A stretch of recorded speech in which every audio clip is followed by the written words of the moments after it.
Good morning, everyone. How are things going? I hope everyone's doing all right. So, someone, some keen-eyed viewer sent me a message the other day, and they said, you're not wearing as much black as you used to. And I was like, do I wear a lot of black? And the answer is yes. I didn't realize before how much black I wore. But I mean, that's because I have a lot of nerdy shirts that are just black with white text. And the reason I haven't been wearing as many as lately is because I have, as some of you may be aware, I've been losing a little weight and able to fit in a bunch of clothes that I haven't been able to wear in some time / ever. So yes, expect a much more eclectically colored wardrobe, I guess. Commander Faceless Whiter, good to see you folks. Hope you're all doing well. Gang, I've just been sitting, thinking two things over. First off, I was so, it just felt like such a cliffhanger moment to leave off, as we just quartered, Reg and Octavia's old master. So that's, we're picking up, leaving a few people to burn alive. But we're gonna get our revenge. And it's gonna be sweet. And the other thing I've been thinking about is, I cannot wait Wrath of the Righteous. I have been looking so forward to Wrath of the Righteous, and just like there's certain things in Kingmaker that I can't wait to do in Wrath of the Righteous, like moving a boot. Does using a shield reduce attack chance? Shouldn't, but depends on the shield. I think tower shields maybe. Using a buckler, using a regular shield and a heavy shield shouldn't. They'll give you, what's it called? Modifiers on your dexterity, but that's only for your armor class and skills, I do believe. Wife of mine, do you know if tower shields give a? Oh, sorry, she's busy. Dual weapons do. That's right. I think I don't know if shield bashing is a thing in this game. Can't remember if it is. If shield bashing is a thing in this game, bashing with your offhand is going to cost you, give you an attack penalty. But there's feats and stuff like that you can take to mitigate your two-handed penalty. So hold on, we're gonna pause the game right now. Stagler's a tough fight. Here's a question for you, Whiter. Did you go around and deal with his generals before fighting the Stag Lord? That can make that fight a lot easier. So let's take a look. So here is Val. She's got a tower shield. So you can see this tower shield does give a -2 to attack bonuses. But I actually don't think anybody else. I don't think anybody else has a shield with this party. I think regular shields don't give it. Oh, here we go. Yeah, right here. This is a heavy shield. Heavy shield gives a -2 armor check penalty.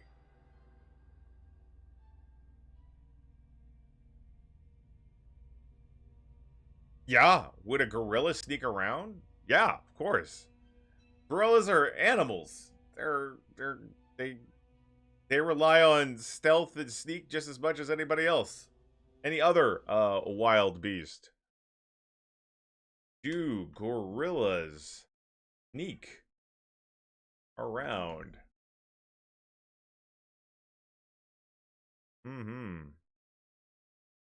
Pandavision's like, they do. Well, only if it's an enraged gorilla.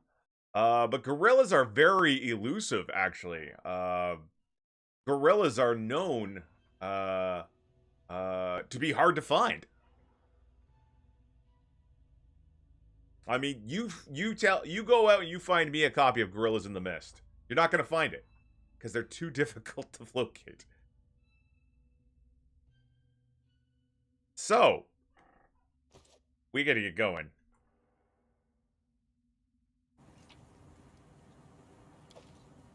Stealth gorilla, that's right.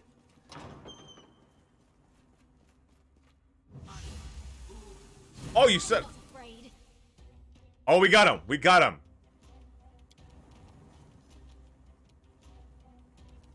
We got him. I grant you death. Good, good. She is gonna...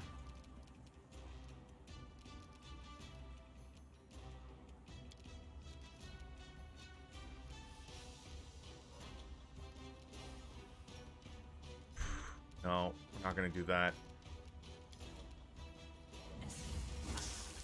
30 points of damage, sneak attack. Oh shit, I totally did. Slim, thank you very much. Thank you very much. Thanks, gang. I totally got forgetful in there.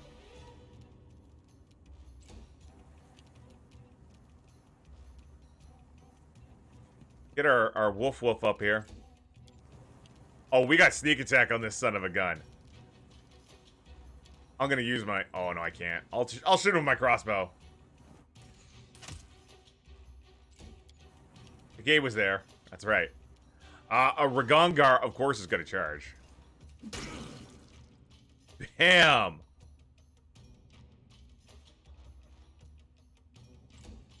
He's almost gone.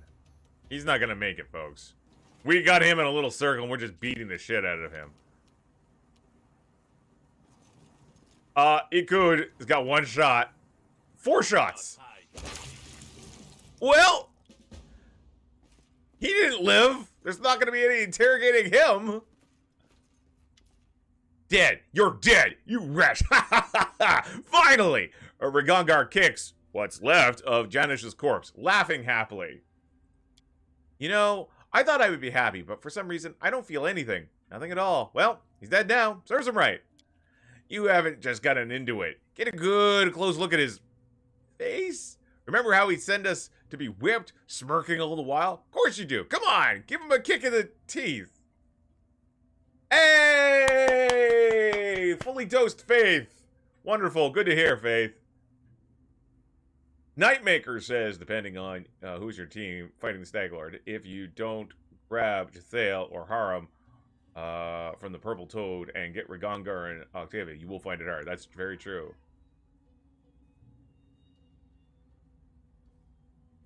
No! No, Faith. That's not what the hashtags are. Is it? Kukak is stab, and also you eject. Oh, no. Stab my AZ. Oh, no. Get a good look at, well, what you remember of his face. That's right. That's right, Dragonfly. It's true. This is true. Octavia kicks the dead man's face with no enthusiasm. Then again, and a smile appears on her face. Soon, Octavia and Ragongar are both kicking the dead body repeatedly, roaring with laughter all the while. Guys, they're just kids playing in a mud puddle at this point. Because that's all that's left of him. Oh, Reg, you were right. I feel so much better now. It was all worth it. Cool. Yoink. We got natural armor +2. We got a headband of vast intelligence. A ring of protection +2. A quarterstaff +2. And a protection from electricity. You know, I gotta admit, I feel bad for all the people who died out here, but I feel bad. Quaid does not. I know, I just saw that. We leveled up. That's awesome. We'll be doing that after we loot and scoot.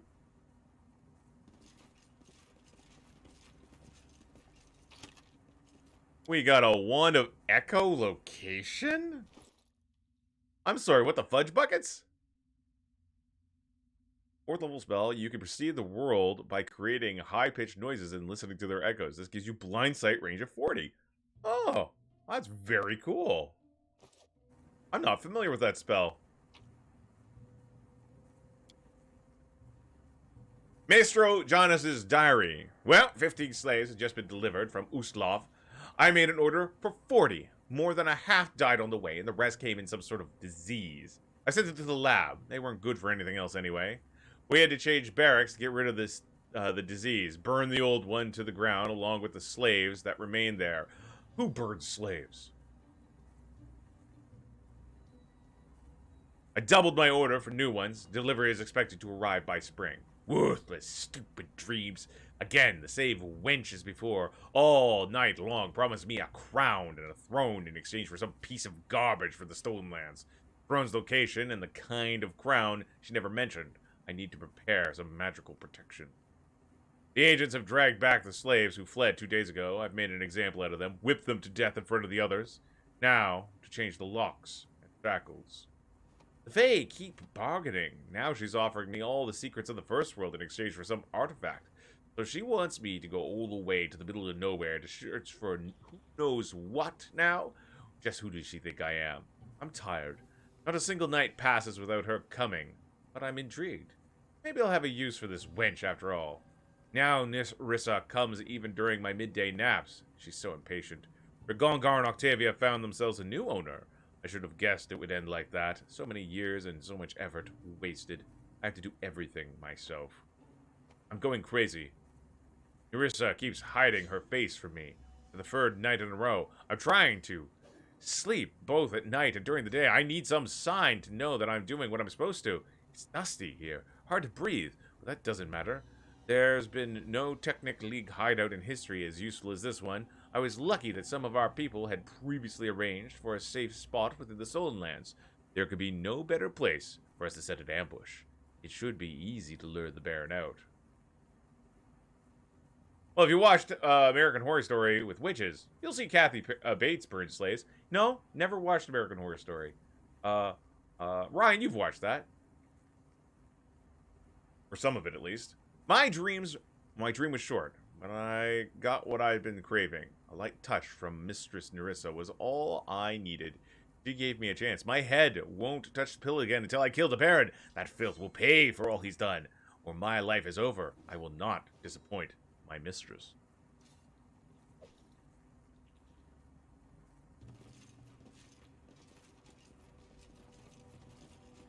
I've broken a nail. All right, we cannot pick that lock. So sad. Let's root through these newts. Well, what do we have here? Octavia flips through pages of one book. Reg, take a look at this. Maestro, John is his key. Oh, maybe that opens that chest. What's this? Whoa! By Callistria's tits! This is... Found something interesting here. Looks like the old geezer left us something valuable. What did you find? Octavia triumphantly points at a page of a thick volume. These are the Maestro's ledgers. All his accounting for the last, let's see, 10, 20, yes, for the last 30 years. Do you know what that means? A cow, what? Sounds boring. No treasure maps? Not even a little one? How do you not understand? It means this is... Somewhere in these pages is me and Octavia. When we were bought, for how much, from where, and even, maybe, from who. I'm not all that interested in my tribe, really. I already know who they were. Piles of shit who sell their children into slavery. But it might be still interesting to pay them a visit. Maybe split their faces personally. It'll take some time to make sense of the ledger. We may not find anything. Or we may find something and regret ever looking. But I still want to know the truth. I want to understand who I am. Where I come from.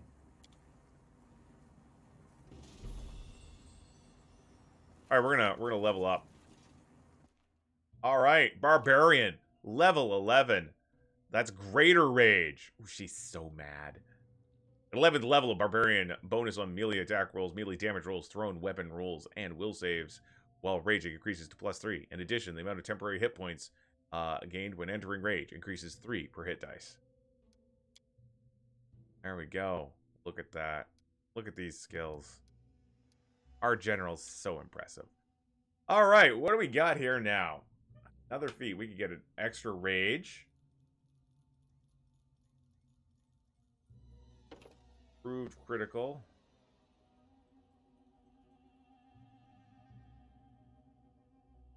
Die hard.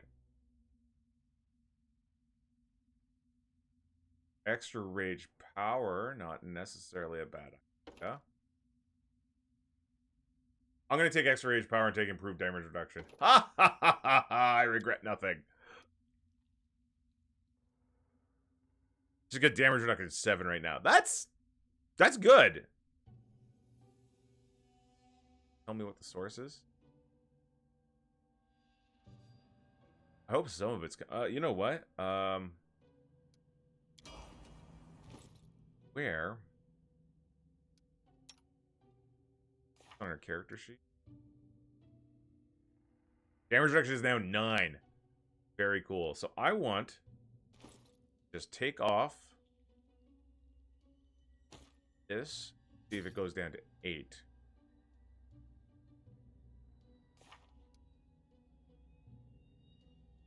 Yep.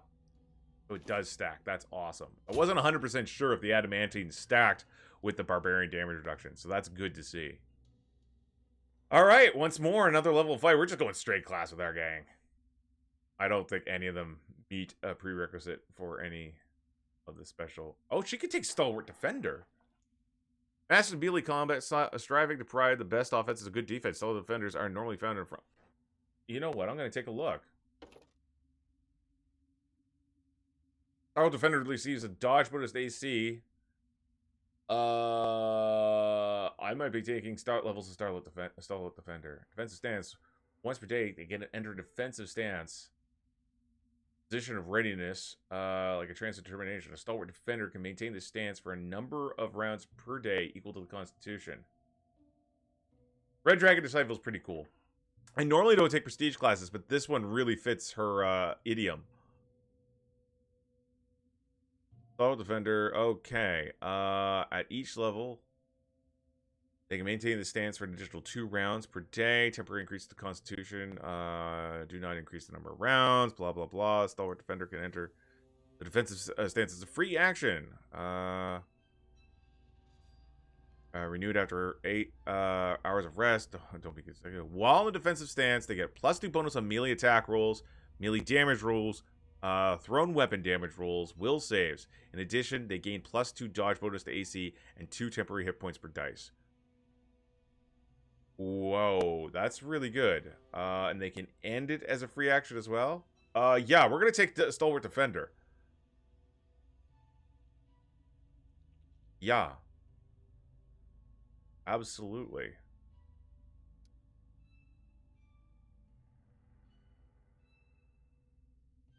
I mean, I'm going to miss getting these higher level abilities, but honestly...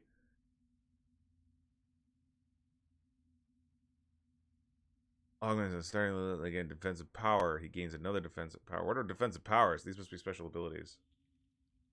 Some people say that putting Valerie with Rogue Thug is good. Oh, sure. I mean, there's probably lots of great different character classes. But I think I'm gonna go Stalwart Defender. Yeah, yeah. I wasn't expecting to go multi-class with Val, but here we are. Athletics and religion, I guess.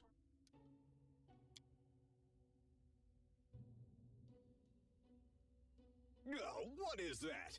Hey, Athena, thank you very much for that resub. 43 months of support. Much appreciated. Armor focus. Like this, you get an armor bonus. We get an extra armor. Yeah, we're doing everything until we can increase armor class right now. So... doesn't have power attack. She doesn't need power attack. I think she's going to take armor focus. Heavy armor focus. She already has heavy armor focus.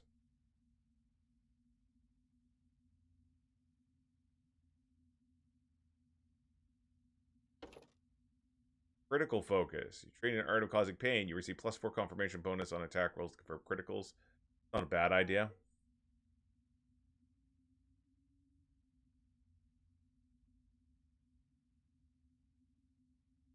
Endurance? Dating prowess. Take it off as a team. This is a tough call. I think we'll take blind fight. We've been giving everyone blind fight. Immunity to gaze attacks is just too good.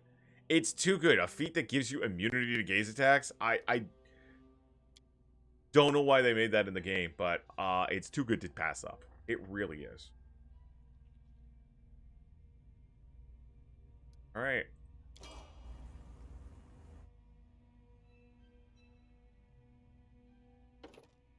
on going up levels of cleric. Alrighty. Equation, obviously. All my skills get level. Blind Fight's just such a good feat in this one. Alright, Spell Focus.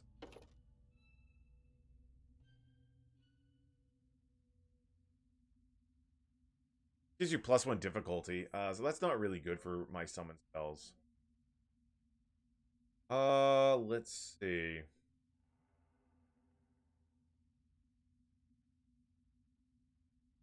Take the Steeple. Get +2 on all persuasion and trickery skills.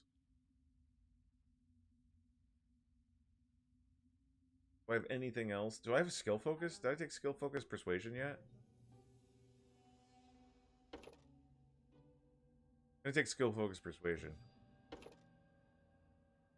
So that'll give me a +6 to my persuasion.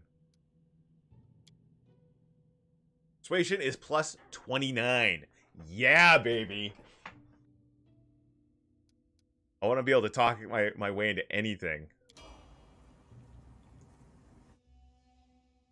Magus. I don't think he can get anything. Oh, he can take Eldritch Knight.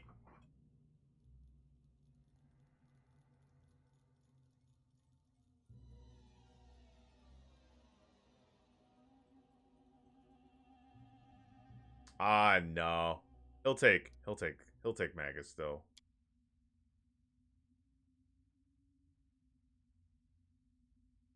He got 100 and good. That's good. There we go. Point blank shot, weapon focus. He's not gonna take any of that. He will take blind fight though. I think I already took it for him. I sure did. Toughness then. I already took toughness as well. Powered? Right? And he gets a bonus Magus feat as well. You know what? No. Not power attack.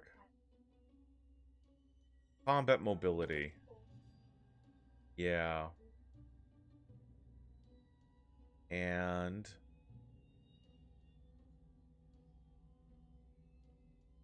elemental focus cold. First level spell. We're gonna give him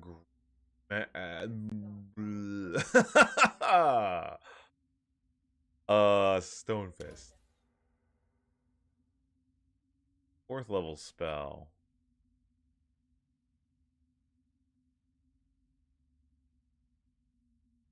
Stone Skin. Bow. Nothing special for him.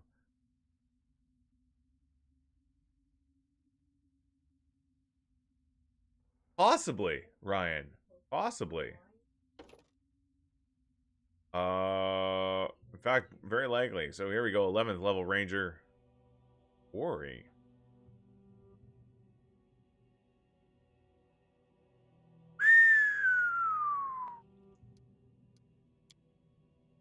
Quarry's a badass ability. So, Quarry is a character can, as a standard action, denote one target within his line of sight as a quarry. He gets a +2 insight bonus on attack rolls made against his quarry, and all critical threats are automatically confirmed. A character can have no more than one quarry at a time. So that doesn't sound like I just at the beginning of the fight target the big boss on a standard action. So you could do that on a surprise round. That's a good idea. We got many shot. We got cluster shots. You take time to carefully aim your shots. All right. Yeah. We were gonna take this one.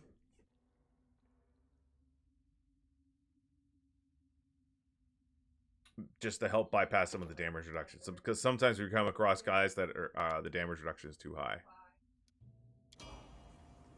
And Octavia. Now, Octavia, of course, has been taking Arcane Trickster. She's now at the 5th level Arcane Trickster. Which means she gets, finally, Another impromptu sneak attack.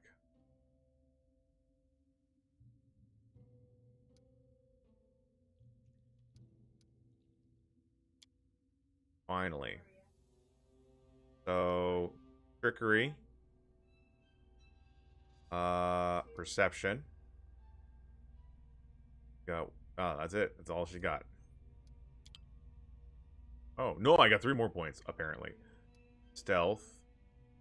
Knowledge Arcana. 2 points. Actually, why not one of each? There we go. Greater Elemental Focus. Greater Elemental Focus on Acid. There we go.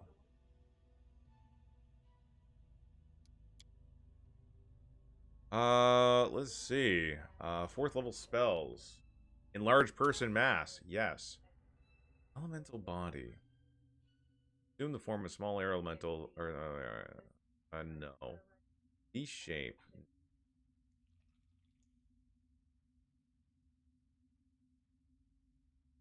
Reduce.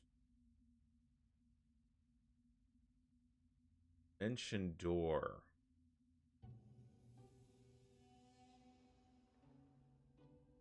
Mention door.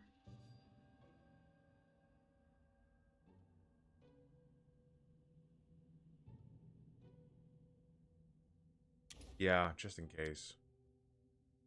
Well, to memorize spells. Alright, speaking of which. Well, you know. I did as Hey, you Shia, asked. pick the lock. What do we got here? A figurine. Gears Rule. Old technically letter. What do we got here? Maestro Janus. Problem is finally solved, and we have an incident report on all damages sustained by our organization. The company of technomancers and their robotic escort deployed at your command have finally eliminated this nuisance. I regret to inform you that very few of our men have survived the assault. The Myrmidon and the lower class of robots have been reduced to parts, and the only one of our 2 precious annihilators is still in service, although heavily damaged and beyond our capabilities of repair. At least the case of this disaster on Numeria is finally closed for good, and the complete reports will be sent to you as soon as possible. In the meantime, I can shed some light on the main lines of inquiry at play here. For the moment, it seems to have been the work of a small group of powerful and well-organized individuals referred to as the 5 Disasters until further information is recovered.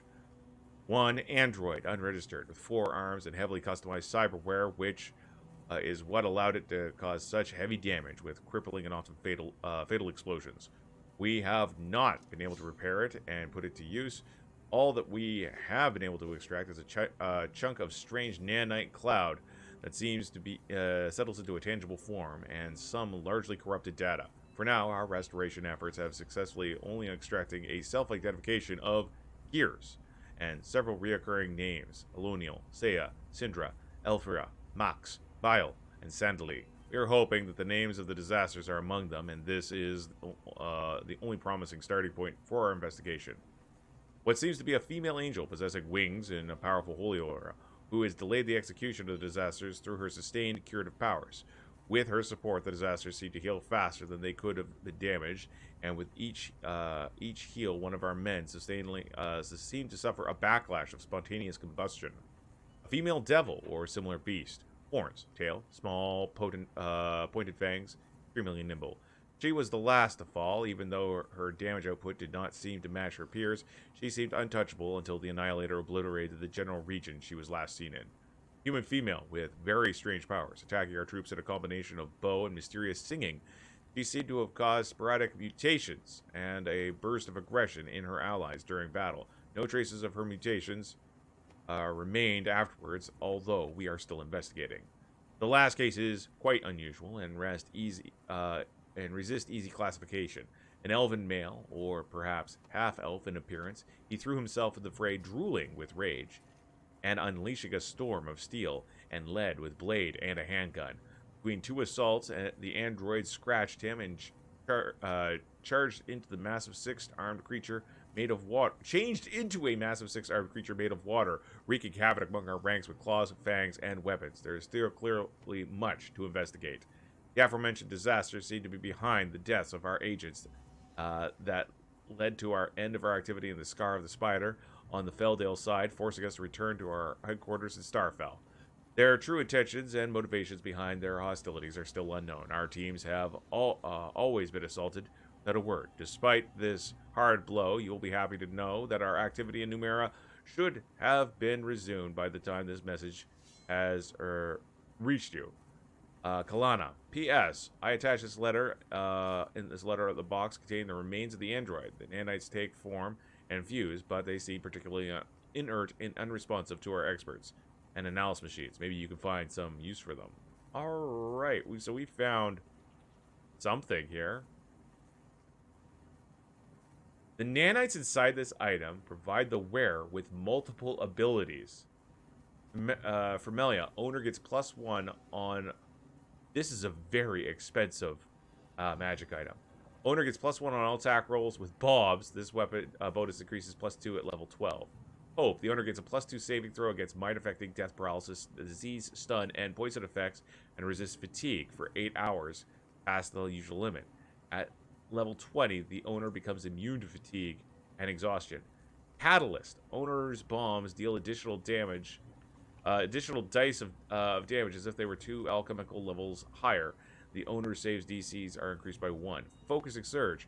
Once per day is a free action. The owners can activate the nanites inside the item for 5 rounds, gaining fast healing 5, as well as immunity to poison, death effects, paralysis, stun, disease, and the effects of the targeted bomb admixture extract. At 16th level, the duration of Focusing Surge increases to 10 rounds. What the shit? I am your shield. That's quite the item.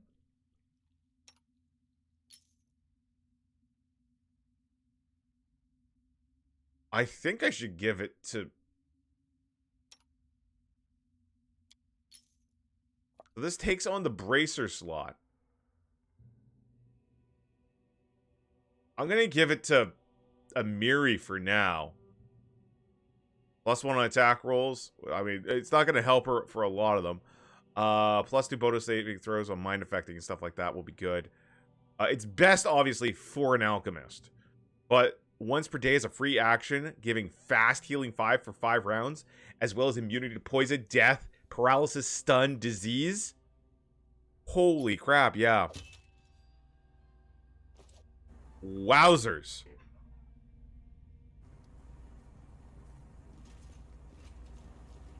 So, how are things going out here?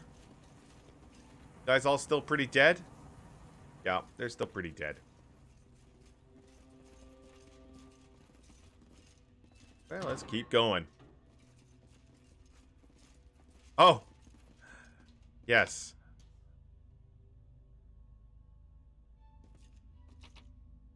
Armor.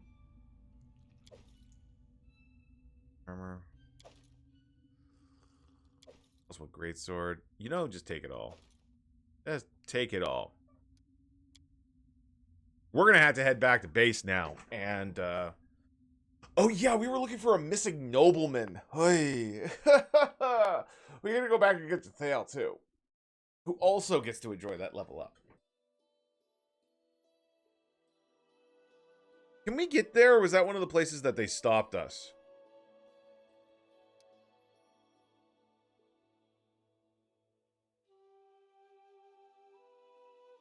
Treacherous for unwary travelers. Honestly, Shallow Gulch.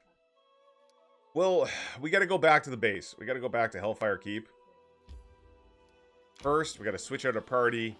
Level up the rest of those hosers. Upgrade them. We got a lot of gear here, so maybe we could give them some extra gear. And then sell the rest. That was a good hustle. We'll also talk to Rage and Octavia, see how they're feeling about all this. Keep going.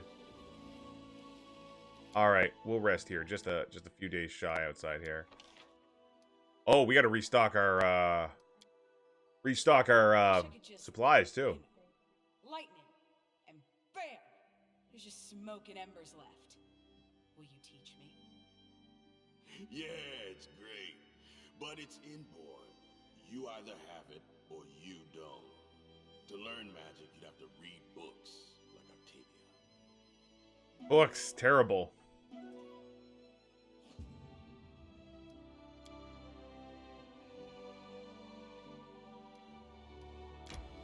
All right, here we go. So let's enter Hellfire Keep. Let's go into the throne room. Throne room itself. Oh shit! I forgot to spell levels. Gotta memorize our new spells. See if there's anything happening in the throne room first. Oh, who's this? Oh, it's the weaponsmith. What you got there, buddy? Your Grace, I come bearing a gift, sign of my gratitude for taking an old man into your service. Oh, it's such a weapon you go and raise, protect your lands. All right, he gave us another breastplate of the afterlife. Well, all right. Thank you. Keep it up. He's given us 3 versions of the breastplate of the afterlife. Okay, so we could go into our characters. We're gonna go into our spell books, and there we go. I am going to put. Ooh, what are we gonna toss in here? Little breathing room with our spells now. I'm gonna put a remove blindness on here.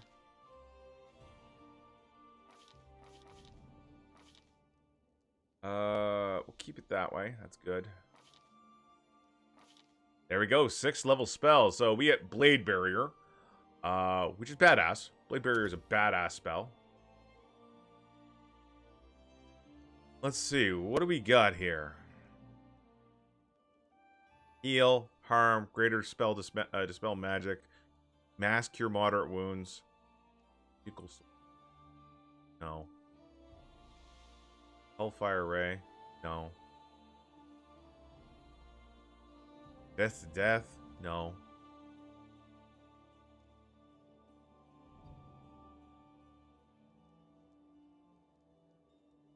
Joyful rapture. All allies within the area of effect are freed from any emotional.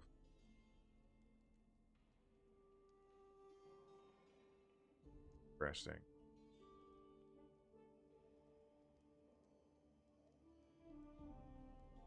Very interesting.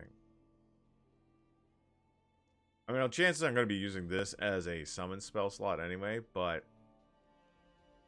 maybe banishment.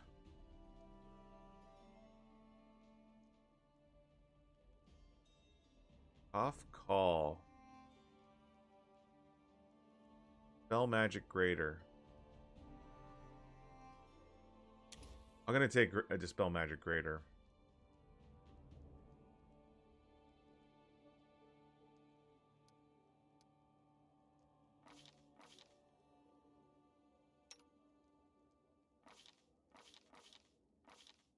All right. She can afford another haste spell now. Let's see. I've going to remove Obsidian Flow as my bonus spell. We'll put in Large Person Mass. And we're going to put a Dimension Door. Just nice eclectic variety there. We're going to level up to Thale. Doing a quick check. Nope, she can't. No prestige classes. She just wind up getting the Rex for through adventuring. Improve critical. Oh. Well, you know what? Improve critical sickle. You know what? Yeah, we're going for it. I doubt she's going to find pass up the weapon. It's going to have to be a badass weapon to replace her current sickle. So, yeah. First level spell, I guess she could take Remove Fear. Oh, sure, I got Remove Fear. That's good.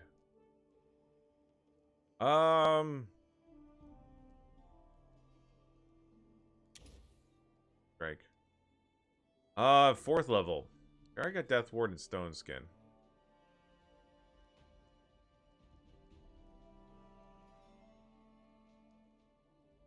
Restoration, protection from energy. Well, that would help in a pinch.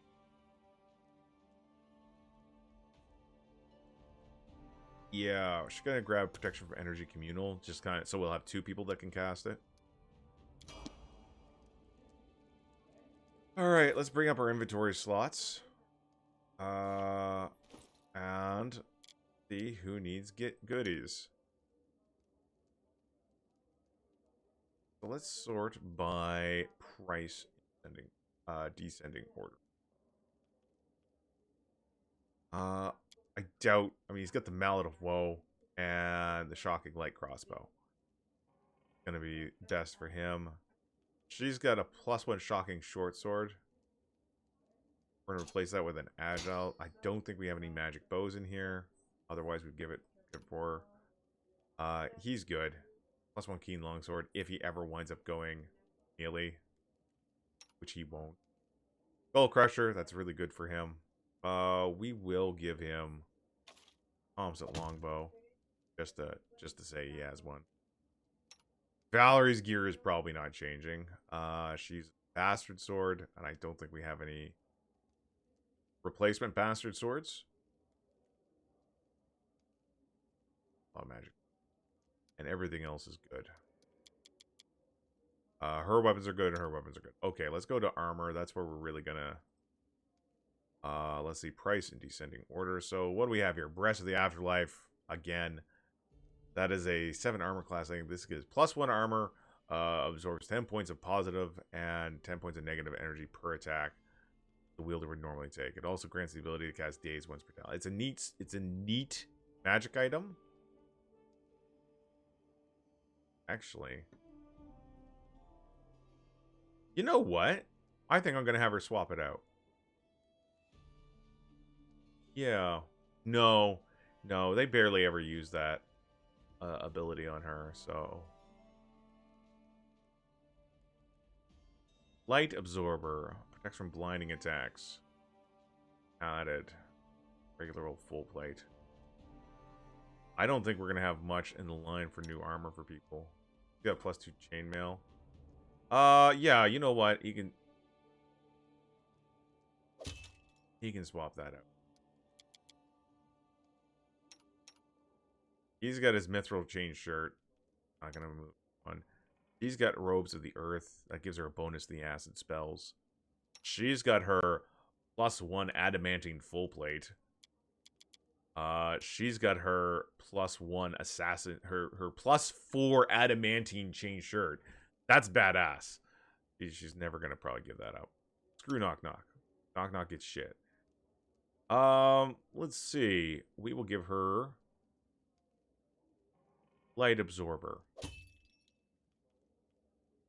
No. What does she got for weapons? Absolutely nothing. That's all right. You know what? We will give her darts. +3 darts. And some gear. Congratulations. We'll sort by name. You will get the boss's girlfriend. You'll get that. You'll get the Blessed Signet. Headband of Wisdom? No. Headband of Vast Intelligence? No. Give her a Ring of Protection +2.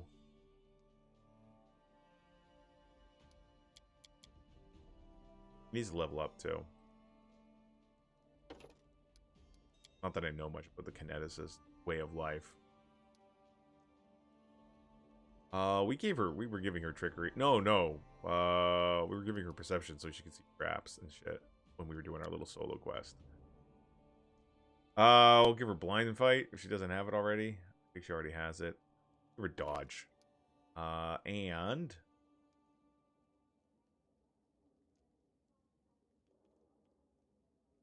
sounds good. Boom. I think that's good for her gear. The other one, oh, she already got some stuff. Oh, she even got like bracers of armor +5 and stuff. I think I like her more. Ring of Protection. Got that amulet, Mighty Fist. Good.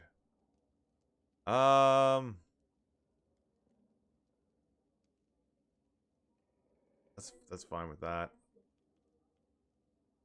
And she has no armor, so congratulations, you're getting a chain shirt +1, or yeah, chain shirt +1. Do we have any extra cloaks? I think we're all out of cloaks of resistance. All right, that looks about good. Tristan, who has no armor whatsoever, and can't wear any of the stuff we have, is fine. We do have some blades in here he might be interested in, like this +2 scimitar. There you go. Don't dual wield scimitars, you doof. Ball. He's got a ring of protection +1 and energy source. That's good. He's got a phylactery of channel, positive, not of channeling, positive channel channeling. There we go. Everything else looks good for his gear-ish. We'll level him up while we're here.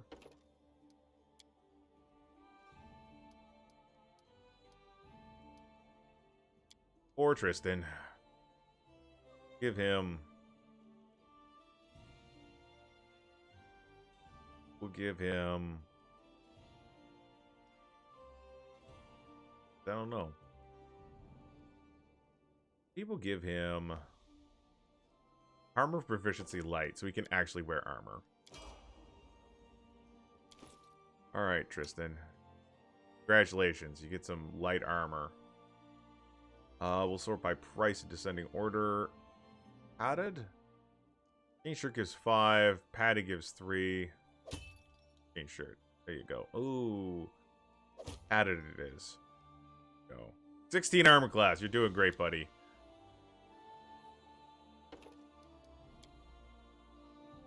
Of course, Lindsay needs a level up. Blind fight for her. There we go. Perfect. We will give her Grease and Break Enchantment. Those are good spells.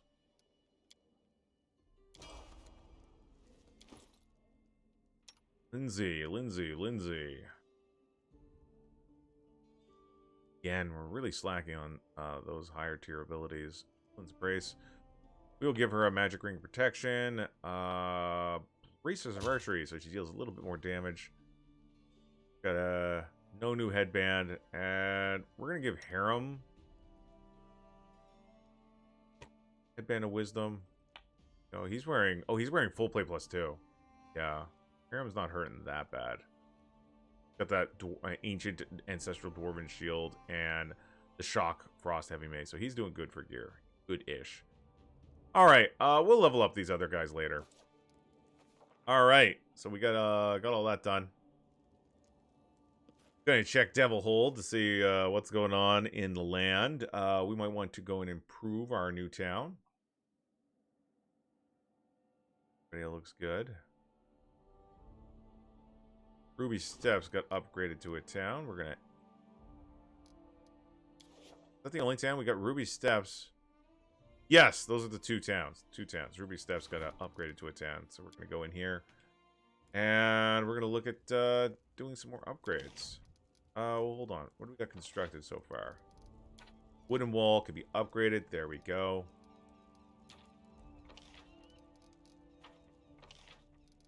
The piers can be upgraded.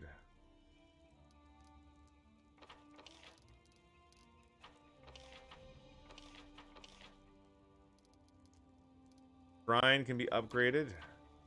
Obviously. Let's see. The tavern can be upgraded to an inn.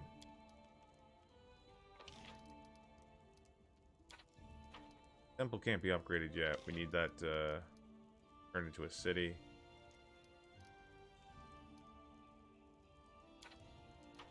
It's already been upgraded. There we go.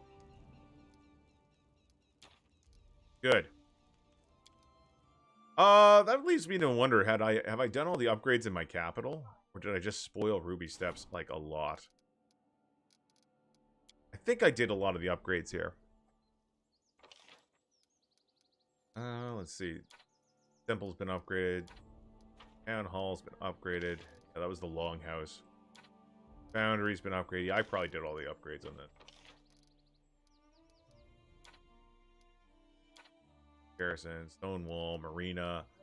Oh, Tavern has not been upgraded to an inn. Hellfire Cake, that sounds like a place of Forgotten Realms. Oh my god, Bagolian Ninja, I think you're right. Isn't there a Hellfire Cake in Forgotten Realms?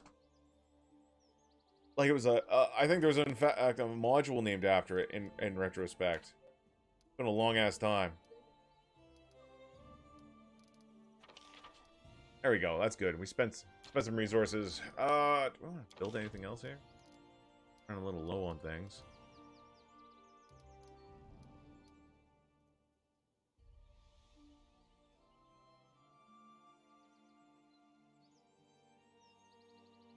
Windmill?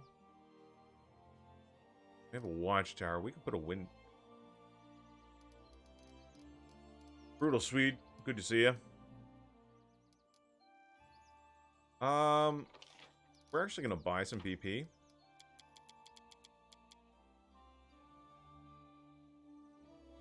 We're gonna buy 50 BP.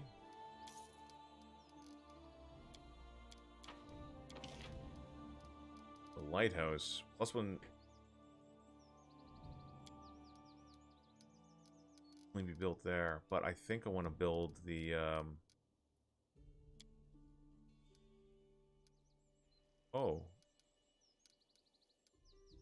Not. So.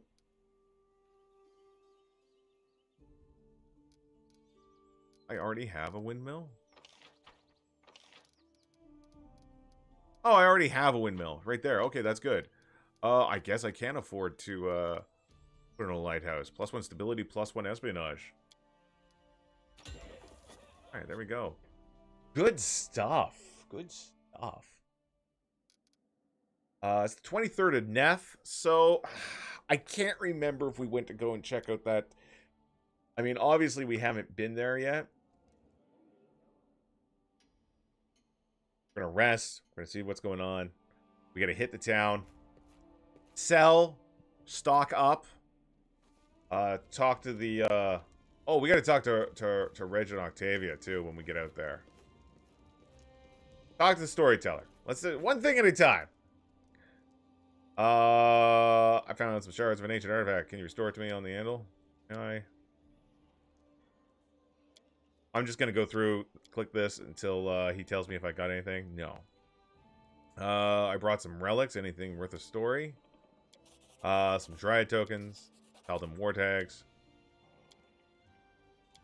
He's going through some other stuff. There we go. Give you to the year legend. The path is clear. There's a Raven Tower like Avery's, which will reduce the time it takes 1 day later.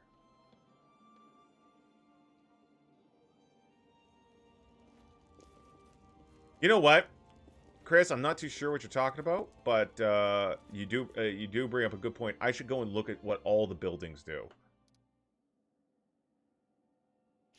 We might want to build something. So let's build. So we got the barracks. We know what they do. Brewery, bulletin board, cistern, +2 stability, +1 loyalty if adjacent to a park, can be upgraded to an ever-flowing spring, requires city. Courthouse, +2 community, +3 stability. Right, +4 bonus when resolving problems with the Warren in the region. Oh shit, we need to get a courthouse. We absolutely need a courthouse.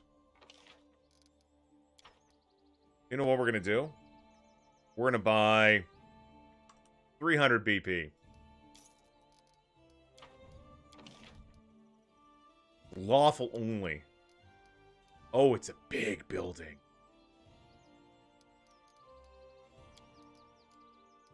Can't turn it. So, I guess it's here. So, courthouse. Yeah. We'll put it here. A fort. It's probably a big one too, isn't it? Oh.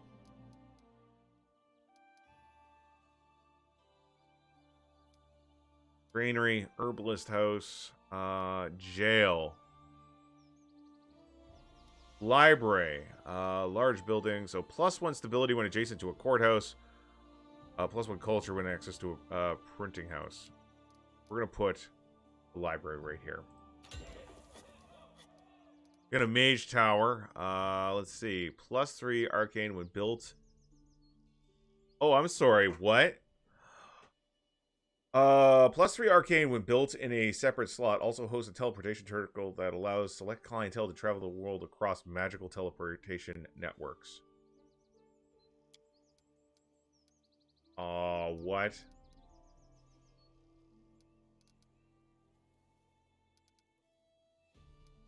Oh.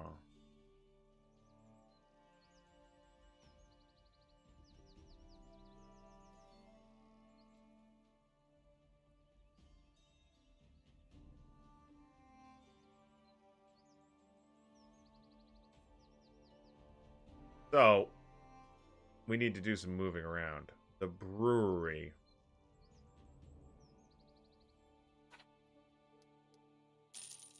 We can sell the brewery. We can put the Mage Tower. Is there no way to turn? I feel there should be a way to turn. Maybe there isn't. Anyway. We're going to rebuild the brewery over here.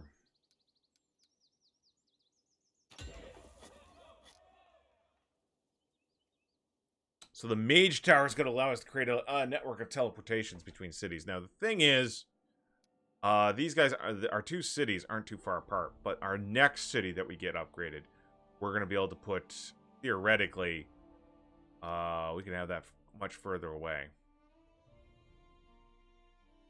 Interesting. I didn't look at all of them, but I've spent what I'm going to. All right.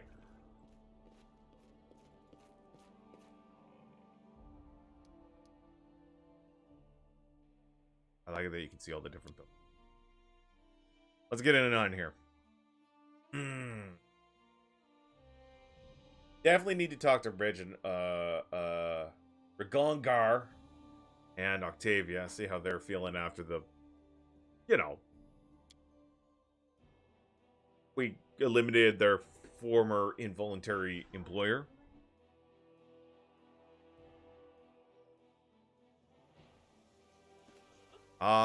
Raining. Always raining. But first, we gotta go and get some supplies. Yesuf, please and thank you.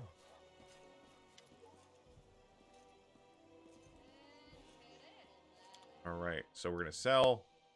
Offer all this crap. Alright, Flaming Glaive, Short Sword, Quarterstaff. Quarterstaff, what's this one? Great Sword. These are just +1 daggers, aren't they? Yeah.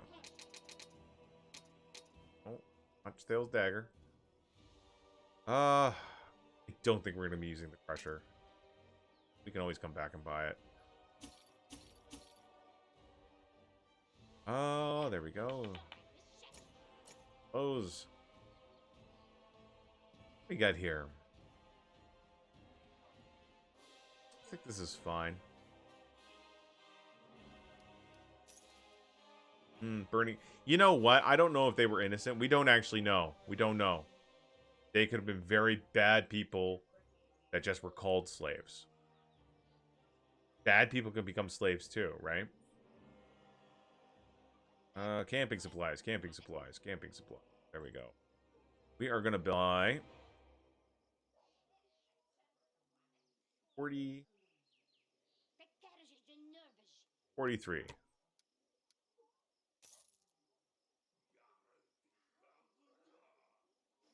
The Stolen Lands. They were probably bad. There's good people that live in the Stolen. Speaking of good people who live in the Stolen Lands, let's talk to Regongar and Octavia. Gang. Oh, hello. Octavia gives you a fetching smile. Something you need. Do you regret chasing after Garnish? I do. I see those poor people in my nightmares, but I still believe it was the right thing to do, cruel though it was. Garnish was a monster. He had no right to go on living. If he'd returned to Numenera, he'd have destroyed the lives of hundreds of more people, maybe thousands. Thank you for supporting me when I needed it. Without your advice, I would have never had the guts to do what needed to be done. If you want to achieve anything in this world, you have to get used to such decisions. Mercy is a wasteful luxury. Perhaps, but as we get stronger, does that mean we can't afford such luxuries more often? We do what we must, of course, but there's nothing good about cruelty, even if it's sometimes necessary. Alright, cool. Sure. She gives you a friendly smile. Come anytime. Regongar.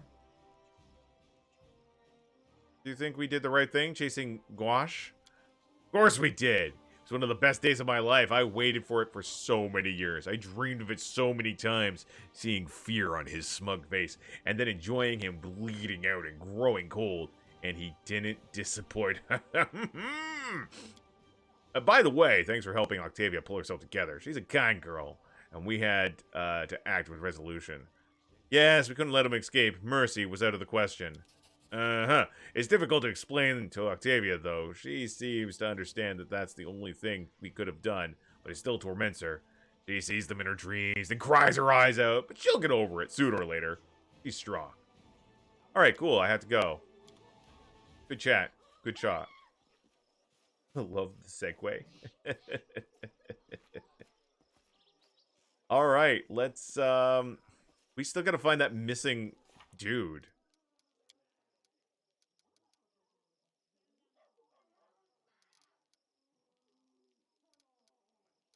By the way, thanks. Lost brother. So he's definitely on his way to Varnhold. Alright, you're out, Reg. It was nice having you along. But we're getting Cranky Lady back with us. I love Reg, and he's a badass powerhouse. But I think for our current party, it's more important to have Thale, who really fills that role in between combat and spellcasting. Like, we don't really use her spellcasting a lot, but she's there as a backup healer. She's there as an emergency spellcaster. Alright, let's take a look over the Varnhold area.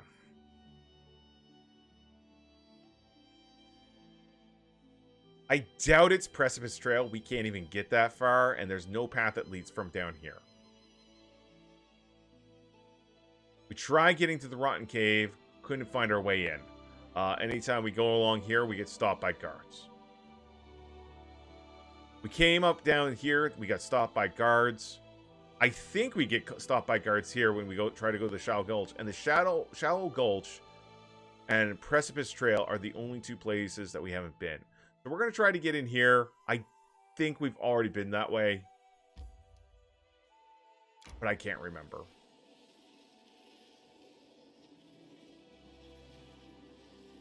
I think anytime I try to go in towards Varnhold, they just stop me. Maybe we had to wait for the resolution of the Bald Hill attack for the to trigger something.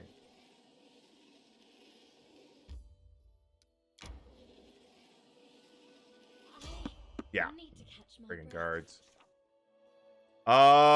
We turn back to the Baron's lands. I feel tired. Yes, I know you're very sleepy. So, I guess that gives us an opportunity to explore a bit. You know, we could go back home and just do work.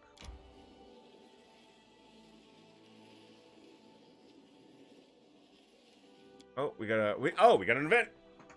Probably just finishing some task up. Oh, a message from Jamandi Aldori. The leader of the Sword Swords asks for help. Well. If it isn't the lady who's double taxing our citizens. Alright, we'll go and check it out.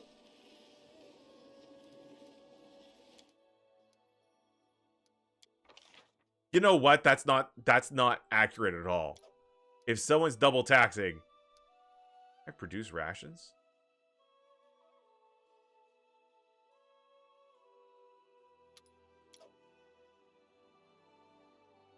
Wait, procure rations.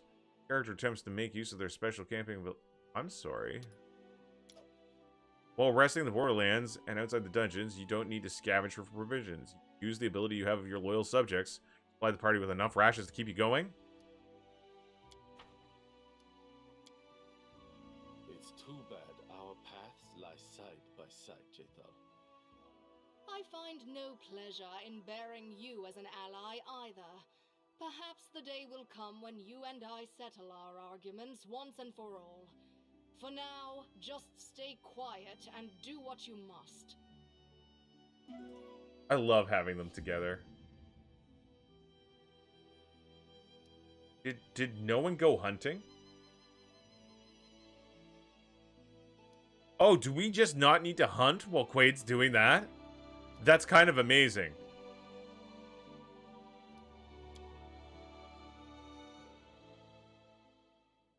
Huh.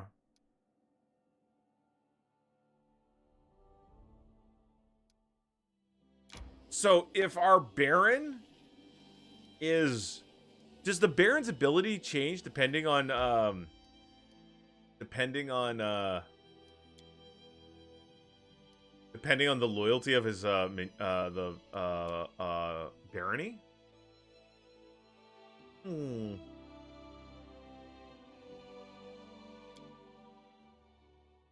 All right.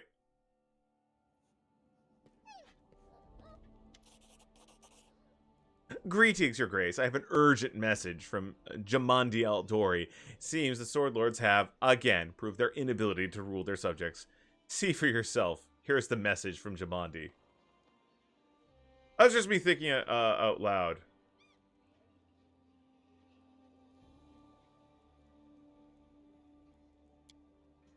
She writes that while she has stopped receiving reports from Varnhold, a neighboring barony established by the Sword Lord's protege Mager Varn, but it is not only leathers that stop coming. Trade camera. There we go. Couriers, traffic. Varnhold has ceased as the barony has disappeared.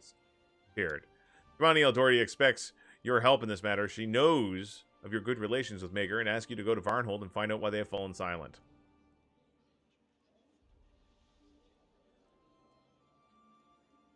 Maybe Varn simply decided to stop dealing Restov. Judging by Aldori's letter, the silence does not seem voluntary.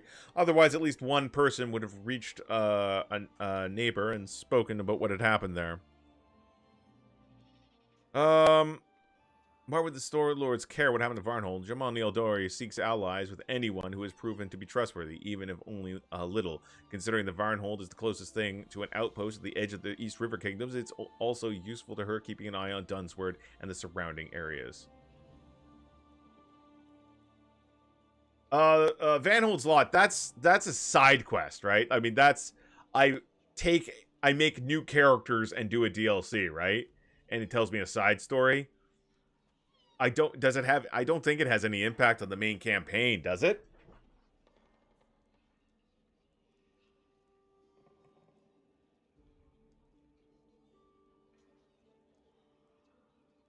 I was always a little confused on how that DLC worked. Feel free to let me know. It's a side DLC that deals with this time frame.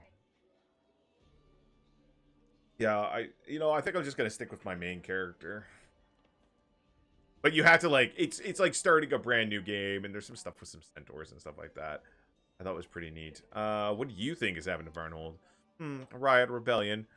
But if there were a case, there would be refugees. Whatever's happened here, it must have been sudden indeed. Maybe a bandit attack, barbarians, a plague, whatever it is. No one outside of Varnhold seems to know what happened. Well, it isn't far off. We should find out what happened. We've been back and forth there for ages. Then it's time to gather a party and head to Varnhold, Your Grace. Hey, Mim! Amulet of the Four Elements. Your Grace, please accept this humble gift as a token of my deep affection, respect, or whatever else the rules tell me I'm supposed to say. I very much hope you like this item. I worked hard on it. Cool. Can't wait to see your next creation.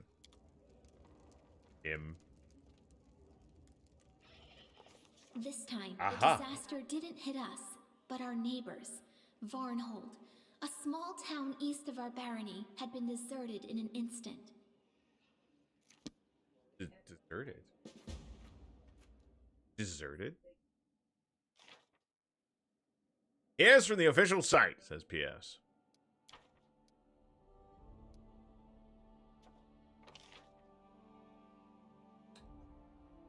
Kaliki is an expert in mountaineering. Her knowledge will be useful for us while traversing mountains. Double movement speed on mountainous terrain.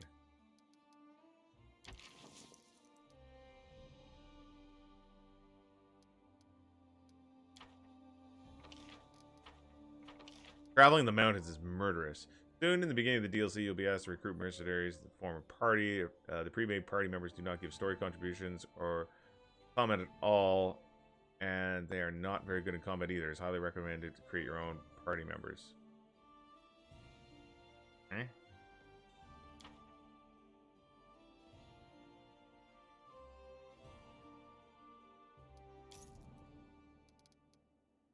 think we're gonna take that.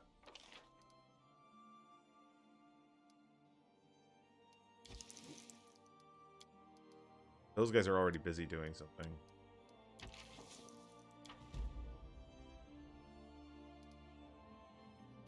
These guys are almost done their jobs. 20 days. Yeah, I think I'm just gonna keep going on.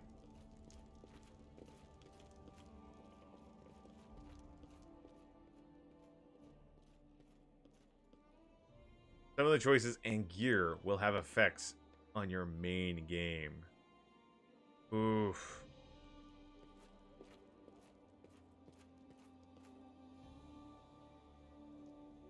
Well, I think it's too late. Already, we've gone too far.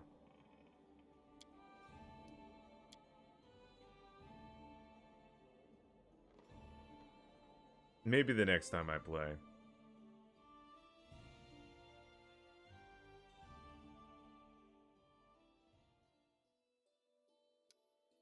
All right. So now we must be able to get into Varnhold. Yeah, there we go. You know what? Fuck it. I'm going to go to that shallow gulch. We're doing it. Oh, random encounter. Let's do it.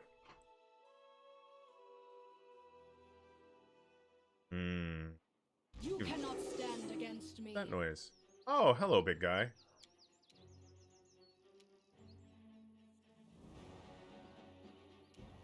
Elder Earth Elemental. Let's beat him up.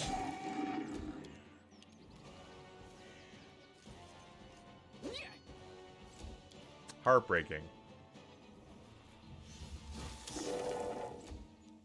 Alright, we're going to try the new Quarry ability.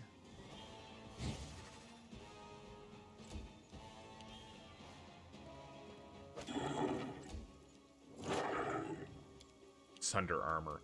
Youch. Unworthy. We are going to cast Brucing on Shooty Shoot, Zappy Zap.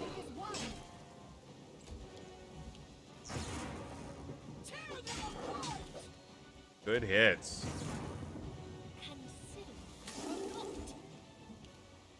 4 attacks now. Nowhere to run. No complaints there. It just died. It died. After it hit Valerie. Well. Good job, us. Get the hell out of here.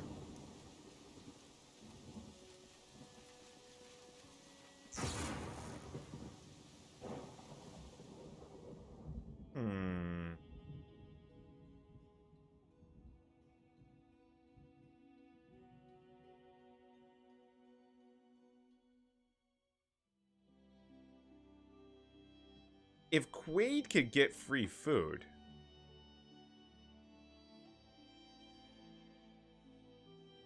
Are we going here? No, we're gonna go up here first. If Quaid can get free food, does that mean we could take Valerie off cooking duty and make a Miri cook? I mean, she ain't gonna be happy with that.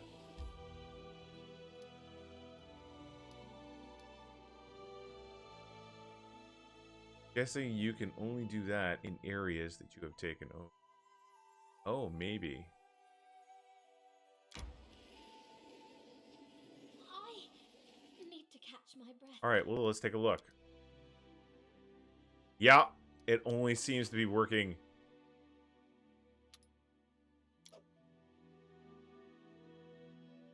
Yeah.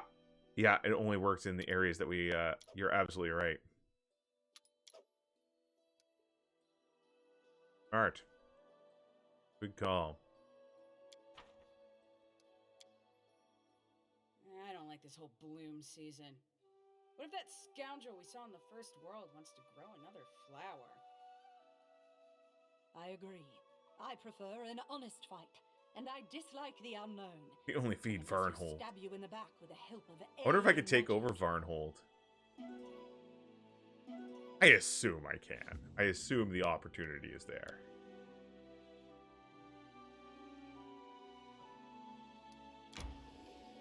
Hey! Alright, awesome. Medbed, well, I'm happy we finally got the event that allows us to go into Varnhold area. And I am, out of principle, going to the Shallow Gulch before we go to Varnhold proper to investigate. While traveling through the hills of Nomen, we noticed something worrisome. Crows circled the sky, much as they do upon spying a corpse to feast upon. More ominous yet, clouds of smoke trailed into the sky as well. After noticing that, we... 29 Intimidate? Stormed over there, rattling our weapons and shouted battle cries. What we saw... We soon saw what attracted the crows. A dead horse lay in the ditch, one leg missing, and its carcass already picked by scavengers. Near the horse is what looked to be a corpse of a former rider, a young man clad in only undergarments. The smoke was coming from the bonfire, where a horse's leg was roasting. Saw no cooks, but judging by the footprints and the high-pitched shrieks in the distant hills, the camp must have formerly belonged to goblins. They must have fled, hearing our shouts, leaving behind everything they had scavenged from the body of the deceased, including a hefty coin pouch. Alas, in this backwater, coin proved to be little use. Deciding not to pursue the goblins, we turned our attention to the body. Alas, the body laid before us belonged to none other than Tolman Havanki, a noble from Gralton, the one whose brother begged us to look for him. Letter in the jacket, pocketed, yellowed with age, confirmed his identity. It was signed Amathian Anvaki, a relative. All we could do then was take the tragic news to his brother. All right. Mystery solved. But why not? Let's get to Varnhold.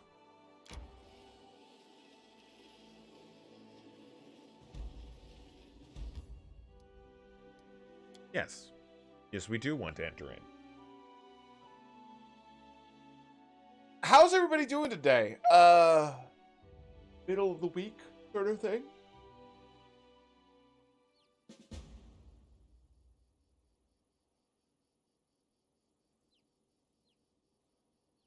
Place is ready with chickens, turkeys.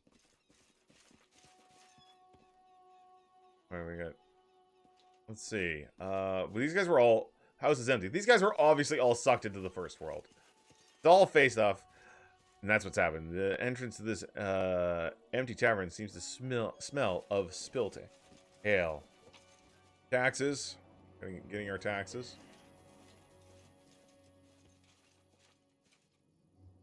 Pot shards lie scattered in the middle of the road. Traces of oil can be seen on the shard. Odd.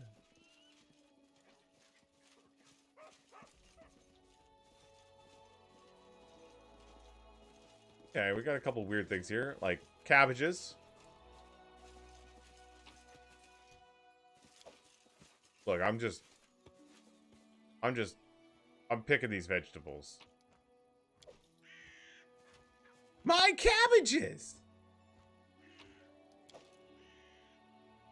Oliver lamp oil container, maybe. Yeah, well, it's probably something that was dropped all of a sudden. I saw an area called Unfinished Clearing. So my guess is potatoes. These guys were chopping down Fey territory, and the Fey retaliated. That would be my guess. Piss poor plant if it's only given one potato. Yes, this is Varnhold. We finally got our way there. So it was an event that you needed to be triggered before we could go in further. All right, there's a little thing over here.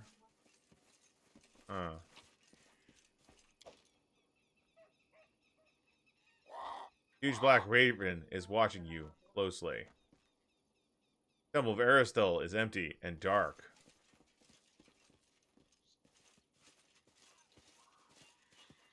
He only killed villains. John Sever, Varn's comrade at arms, a stout defender of Varnhold.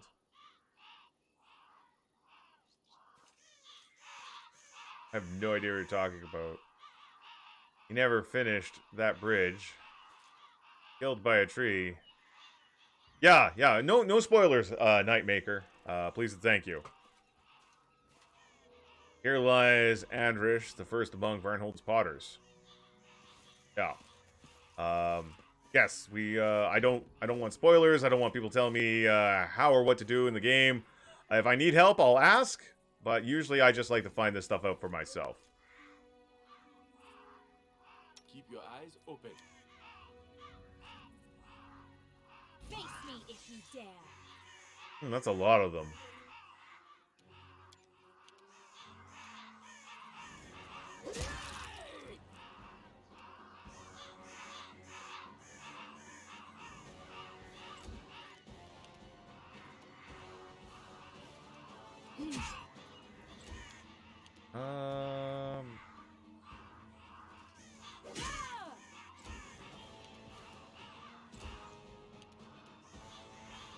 Eh.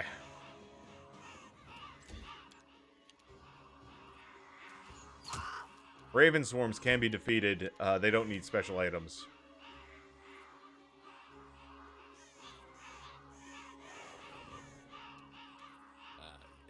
True. There we go. Yeah, we should be able to clean these guys up pretty easy.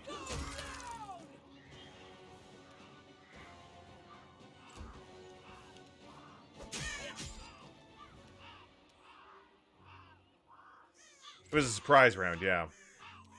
Do not falter.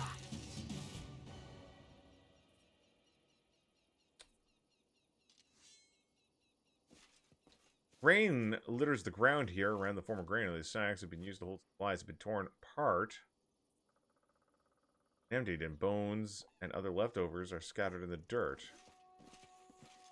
Rat looks like he's up to no good. That's right. Get the hell out of here, Rat.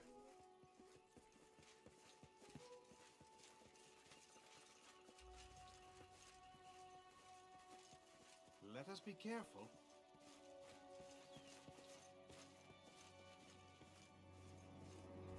Explore nature. Done. Numerous tracks, humanoids, both small and gigantic, to and from the fort. Gigantic foot tracks. Are we talking owl bears? Are we talking giants?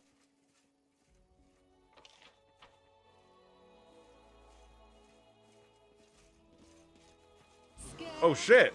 You should be. Damn it! These hobgoblins? Spriggans! Well. Guess I was right on that Fae thing.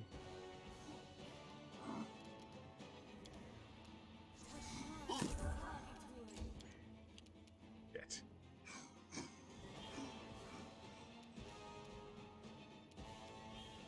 I grant you death. Nice.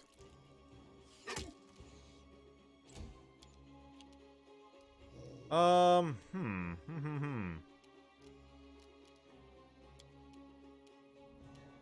solid plan. All our soft guys just decided to go up here. She gonna fall back this way?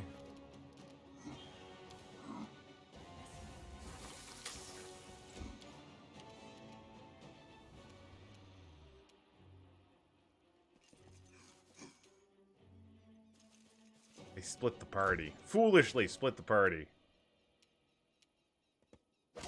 There we go. Good, good. That's what I wanted to see. Val's gonna come around back here.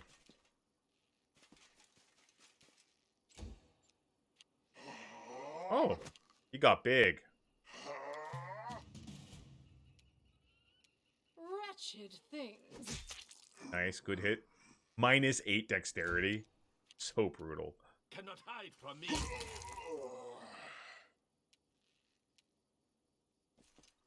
Cocoon is gonna start moving. Yeah, we got these guys. We got them. This is for you.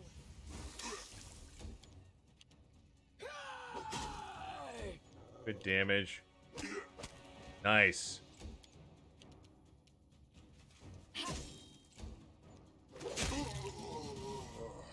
Oh, Akbo. A dream come true. Take it all. Alright, no more wandering off. No more getting cute. They were coming up from around here.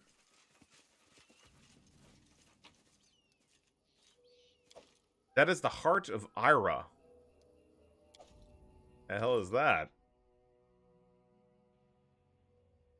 The wearer of this necklace becomes immune to fatigue and exhaustion and can activate the necklace to surround themselves with an aura of nothingness. While the aura is activated, the creatures adjacent to the wearer take 2d6 damage per round and must succeed on a DC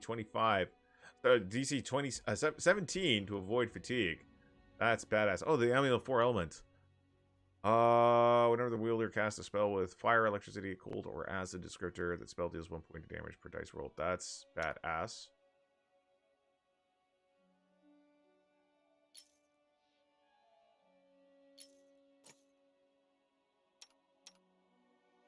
So, we need... I think we're going to give that to a Miri. Whoops, no, wrong. You were getting this one. I think we're going to give a Miri this. Art of Era. So that one makes her immune to fatigue and exhaustion, which is what happens to barbarians after they're done raging. And she can activate it. I don't know if it's, she can activate it to 2 points at 2d6 damage per round to enemies. Honestly, that's great for our frontline barbarian. There we go. Doesn't look like it's an action, so this would be great if she runs up and fights by herself. I'm sorry. She's been fighting defensively all this goddamn time. Give the order. I must have hit the button by mistake. Ready and willing. Speak what you want. Oops-a-daisy. Your wish granted. Big black bird is watching your every move. It seems to have been following you ever since you left the temple of Aristol. Fisherman's house has been plundered. All the fish, nets, and tools are gone. The path is clear. Skifford, my friend. How are you doing, Skip? You know, Skip, I was just thinking the other day, when things calm down in the wide world, and convention travel starts again, if you're able to get up to another Halcon, that is going to be a lot of fun. It'll be wonderful seeing you again. And who knows, me and my wife might even decide to do some traveling eventually. Now that things have calmed down stateside. A lot of mist here.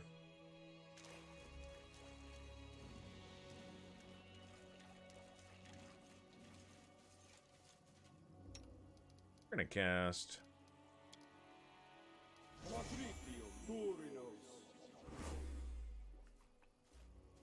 I said no splitting.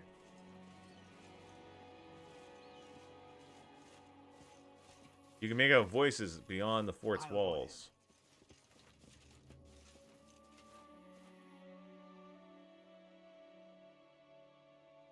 Soul eaters.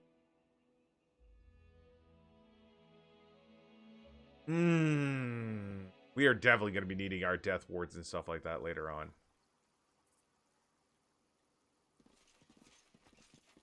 I got a bad feeling about this. Alright, so rather than go into the fort directly, we're going to veer down this way to see what else we can find.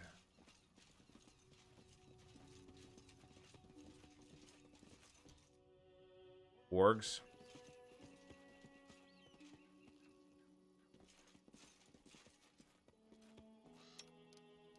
Done with waiting. To victory!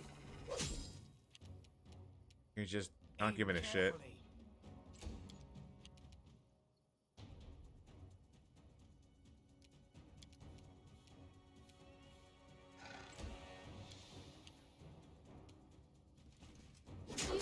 We've dealt with wargs a lot, so... Alpha warg. Alright.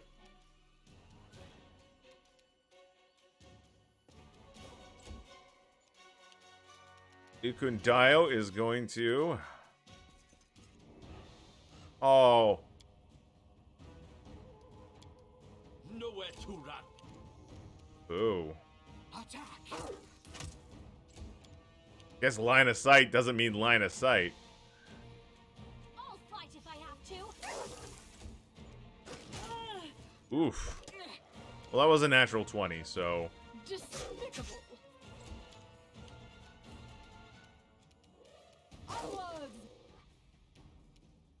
Stay behind me! Good. There we go. Bring it! A lot more damage being dealt, gang. Pretty good. She's not even raging yet. We'll just shoot.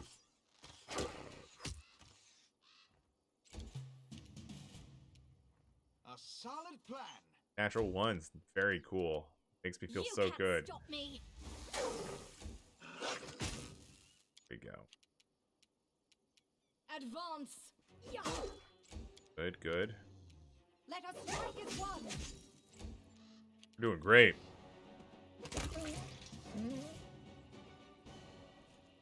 The dead body down here. Diamond dust, carved figurines. Good. Take a little look around here. Worm our way up here a bit.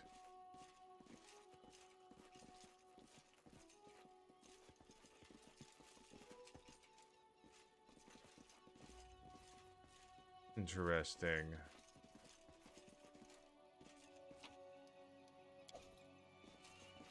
Get here. Spawn the wall has been damaged by a fallen birch. The top of the logs used to construct the wall have been broken. The logs themselves stand askew. The thin branch still leans against it. A dexterous enough individual could attempt to climb the trunk and get over the wall. The trunk birch is slippery. The logs of the wall shift curiously under your weight, but you manage to make it over the wall. Alright, so we snuck in. I've got a bad feeling this might not...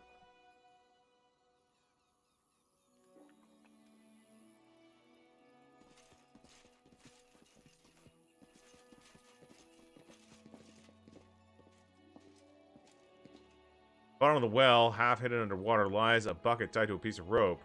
And a dead Spriggan. Dead Spriggan with a broken neck. Spriggan's down there. We're going to ignore them, and hopefully they ignore us. Spriggan Raider. I'm listening. We're under attack! Alright, here we go. Aim true.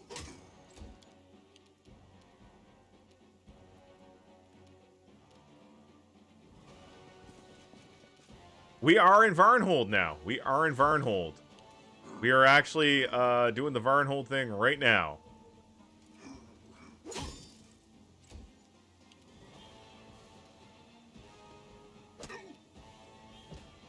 As I suspected, it was Faye.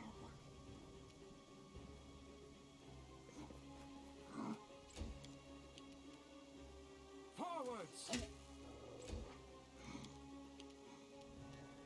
Ikundayo. You're dead. Brutal. Taking that favorite enemy Faye was such a good choice.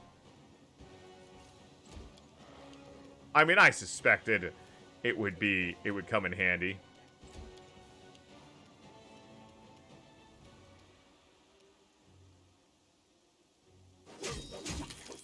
Good hits, good hits. Buckbow taking at that other guy. Miri's just doing so much damage now. Form up, folks. We still got company. I don't know where they are though. They're coming in this way.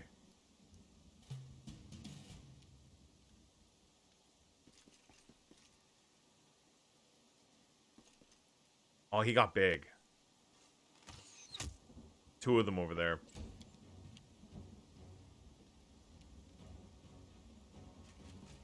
She's gonna come out here, and you know what we're gonna do?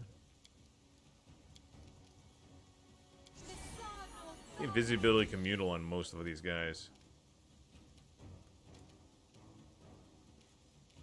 She's gonna have to. Where's my delay option? Oh, I must have accidentally moved. Nice.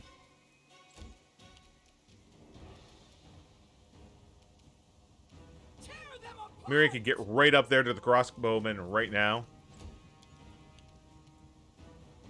We can keep. Nice. 33 points of sneak attack. Wonderful.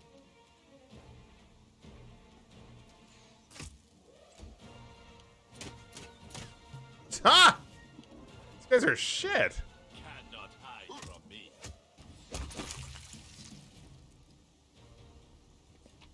Time to take some taxes. Done and done.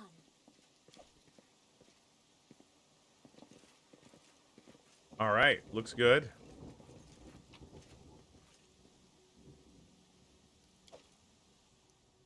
We can carry a lot of weight. The party's not even heavily encumbered, not even past the light encumbrance right now.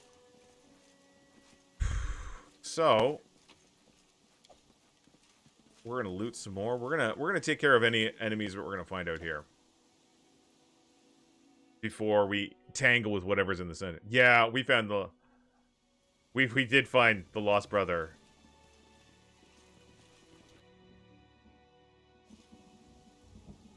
Depend on me. Nowhere to run. Enemy near. Oh, beautiful. Sneak attack. Well, I mean, it's not a sneak attack. He doesn't get damage, but he did 72 on a critical on that guy. Wonderful. Aim true.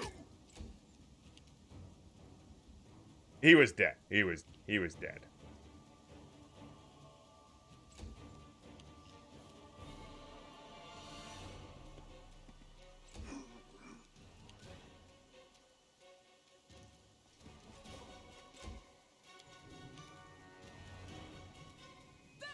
There we go. Just get everyone up here.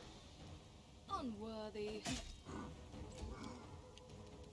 This'll be. Good, you get. Yeah, I didn't think he was gonna live through that. Oh, concealment. Thanks, Rain. And that's it. But we still got some baddies in here somewhere. Oh, here comes a. That's the gate guard, I would say. Get Val up here. Do not falter.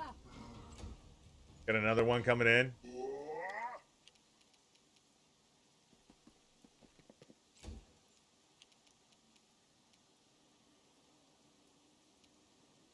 Mary could just come up and hit. Nice, good damage. Gonna have Jethale come over this way. She's gonna just that's it. Advance and shoot. Advance and spell. Consider me provoked. 29 points of sneak attack damage. We won't say no to that. And Okpo gonna go up and take an attack. Dropping that guy, he's gonna stand up and die horribly. There we go. Val's gonna rush this guy. There we go. Good. Every hit he takes, he's taking electricity damage because of Val's stupid-looking helmet.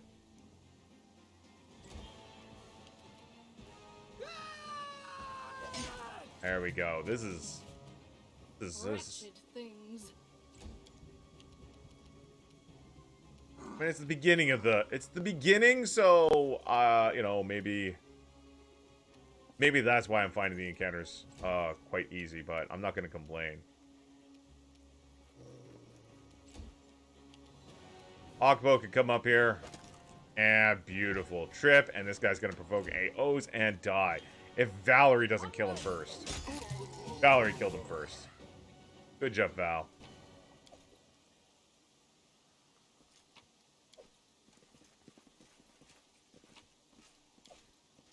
We did. We totally did.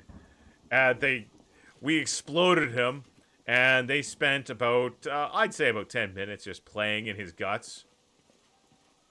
All right. Hey, gang. You know what? We're going to take him out. Bring it!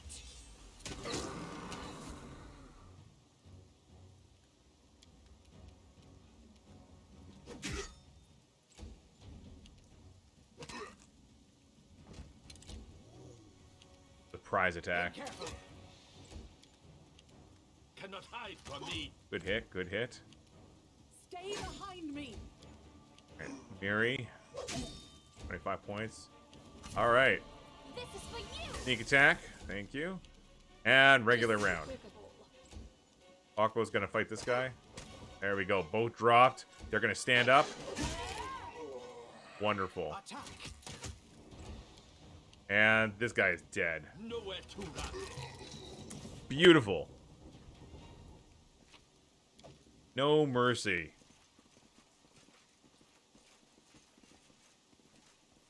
All right. Well, looks like it's knock knock. Meg or Vaughn, are you in there? We will prevail! Oh, look at the wee Spriggans.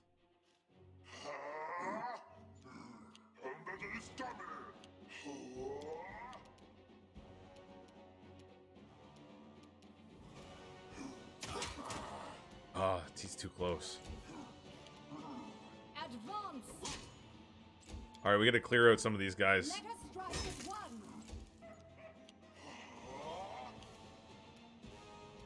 All right, we're going to cast one haste on the party. Carry us on maybe through a second fight.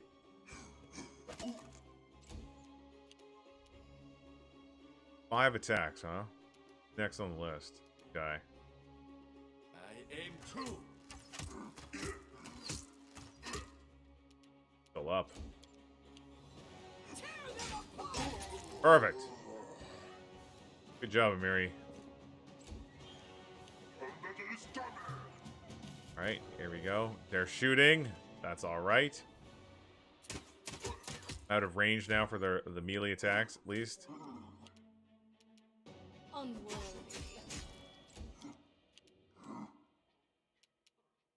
Oh, we Do gotta not falter! finish clearing this asshole out. We're having a hard time hitting us, though, that's for sure. Nice. Alright.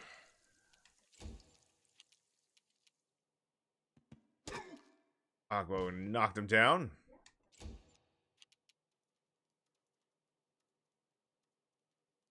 Keeping their attacks up. Beautiful. They go down! Ooh, good hit. You know what? We're gonna do a little TLC on myself. There we go.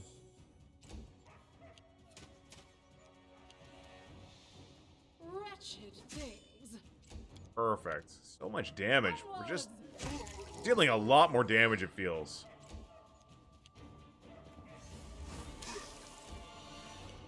And 3 attacks from Akbo. Just a beast.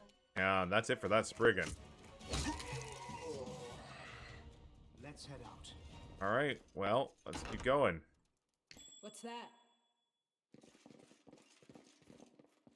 Davia, if you don't mind. I did as you asked.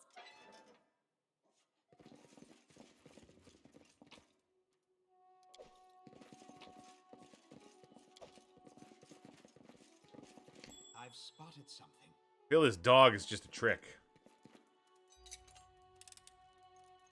I did as you asked.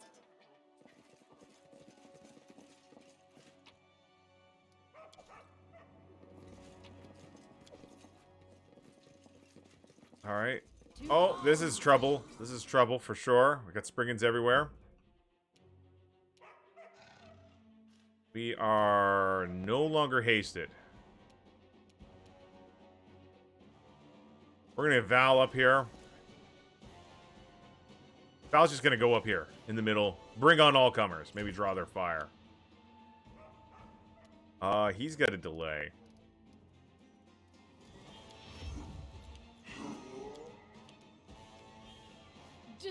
She can make it an attack. First round.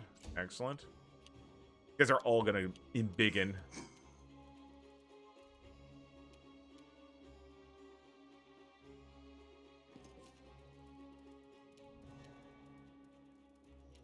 Alright, 4 attacks of that raider right there. Grant you death. Good hits. Alright, alright. Things are good. I'll fight if I have to. Wasn't as good as I was hoping. Miri will get down here and help with this brigand. Wade is just gonna move into melee range, not melee range, within the melee area. Davey, you gotta move, damn it.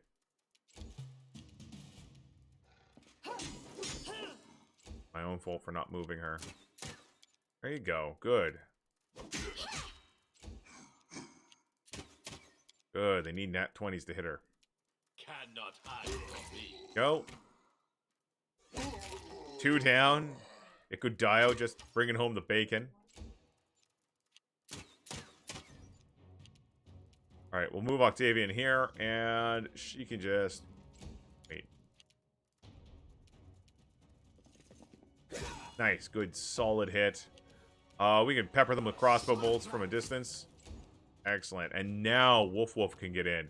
And he can charge all the way from across the battlefield. Excellent. And made him trip. We'll get Valerie in there to assist. Critical hit, 26 points of damage. Nice. Jathael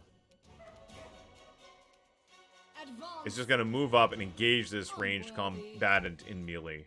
There we go. Excellent. Ooh, missed that last hit. That guy got up. No, this is good. We're slaughtering the Spriggans. It's so easy, it's making me feel uncomfortable. Whole bunch of... we're really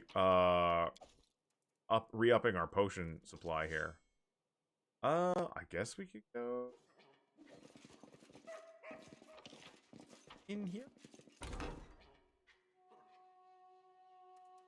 Here I am. See. Alright, let's get in here. Oh, we got a bunch of ranged ones back here.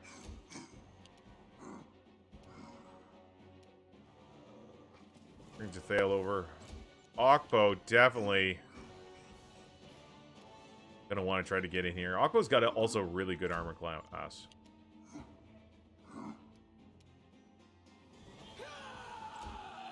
Bunch of potion gulpers, that's right. Just adjust forward. That's all he can do. Spellcaster staying back. Regular rounds coming up. Mabel, good to see you, pal. Hope you're doing alright. Wretched things. Nice. And dead like dinner. They're going to start doing their embiggening. Bring it.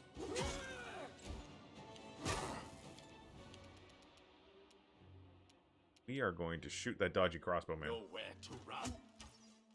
It's an early morning to drop bad guys and restore the kingdom. We're doing our best. Finally got into Varnhold. Nice. Good, got the sneak attack. Forwards! Let us strike as one. Good, good. Clear them out. Late morning in Mord's mythical time zone. It is 10:48. We are rapidly approaching the afternoon status. Despicable. Nice. Perfect. So, see, by getting Okpo to attack this one and hopefully dropping him and moving Jathael up here to attack this guy, this potentially didn't work this way, but it could have lessened this guy's dex because of Chilly Knight, her sickle. However, when this guy stands up, she'll get an attack of opportunity. Ooh. Heaving my sympathies.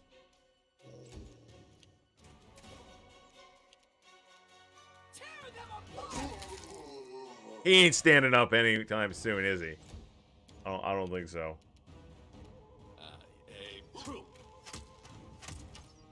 Beautiful. Beautiful. You can't stop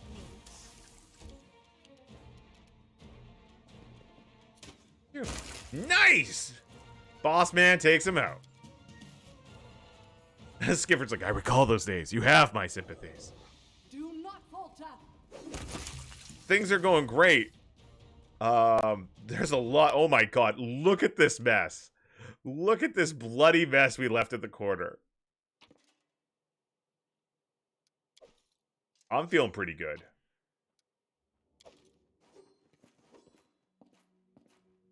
Oh, Octavia's got to try to pick that. Oh, what do we got here? A wand of displacement.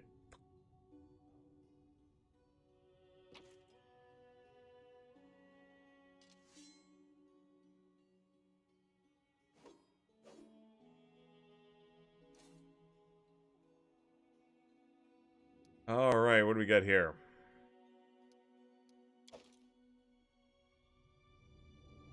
Wand of disappointment. No, I was not disappointed with the wand of displacement. The path is clear. We're gonna open this door. Everybody, party up. Oh, it's a Spriggan barracks. All right, good Dio. Do what we can. There are more here, though. We can hear them grunting.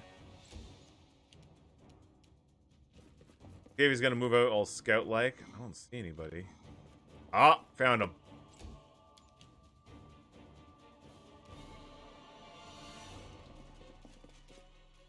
Cast 20 different random effects, all of them disappointing. Do you find... three of them are you find a blade of grass.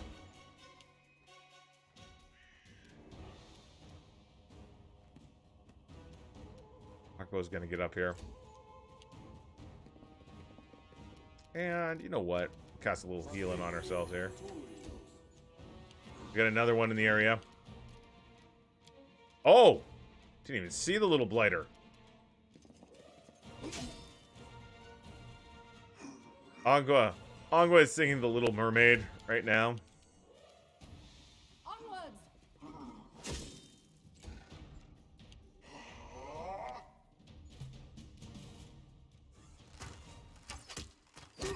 Nice. Consider me provoked. Excellent. Advance. Look at that Shiva still barking in the distance. So we've only had to use, like, haste and a couple heal spells. What? There's still... Oh, shit. I'm here trying to loot the corpse.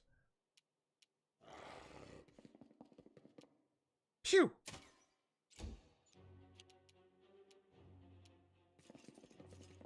Murray hasn't even raged. No, she raged in the beginning, I think.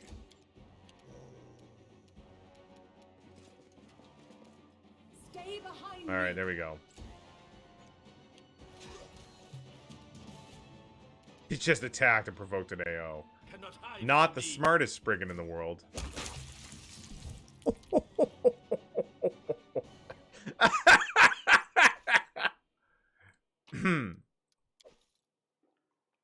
Well done. We're gonna have lots to sell. Whew. Alright.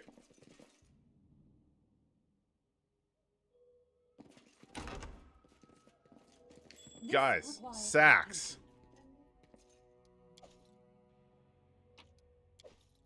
Cheese. Alright, well, good job. Now we want to go open here, and this will take us to the staircase up to what I assume is the brains of the operation.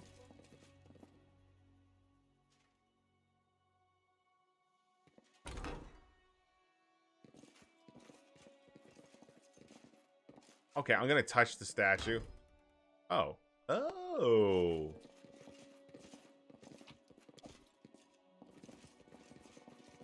We'll loot while we're here. We will probably just have a loot screen here anyway. Or not.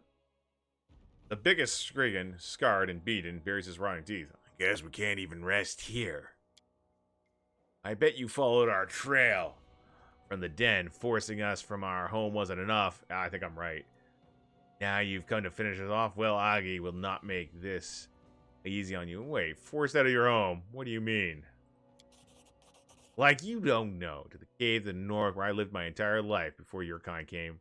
Enough! I'm done running. Overgrown cavern has been revealed. Agi swings his blade and utters a shrill battle cry as he charges you.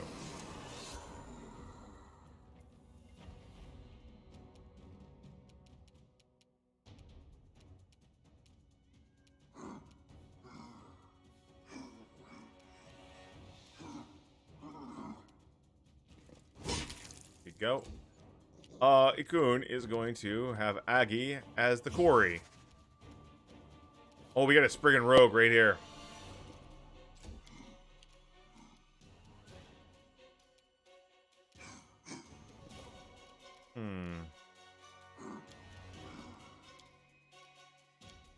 All right.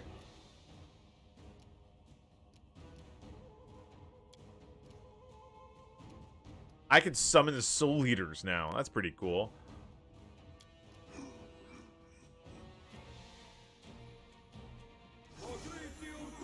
There we go. 1d3 red caps.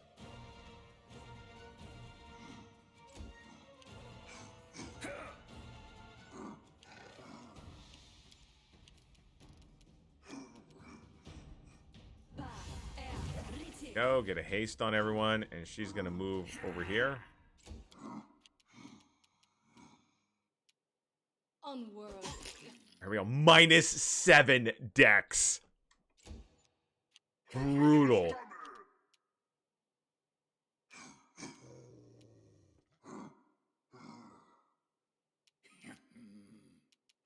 Looks like Okbo can't get out of there, so he'll go and fight that guy.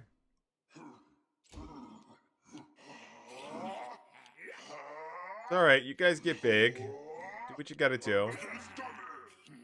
Oh, good.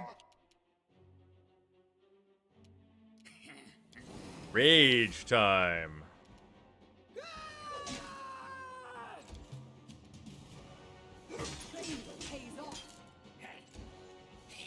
Alright. Shoot my quarry. He is tough cookies. He is very tough cookies. You know what we're gonna do? I'm gonna try this. Dispel Magic Crater. Target area.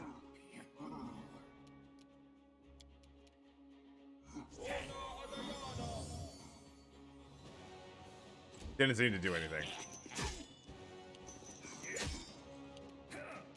Alright, so she is going to cast...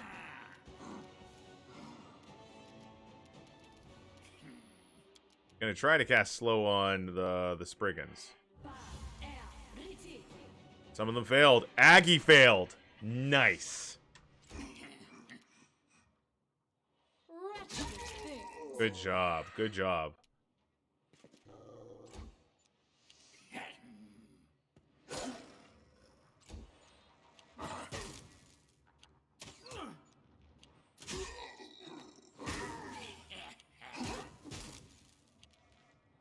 All right, you guys do what you think you gotta do. Bring it. Agi steps back, pressing his hand against his bleeding wound. Well, you got me, he hisses through clenched teeth. Go on, keep pounding us, pushing us back. Clearly taking all we had wasn't enough. Scruffy, good morning, how you doing?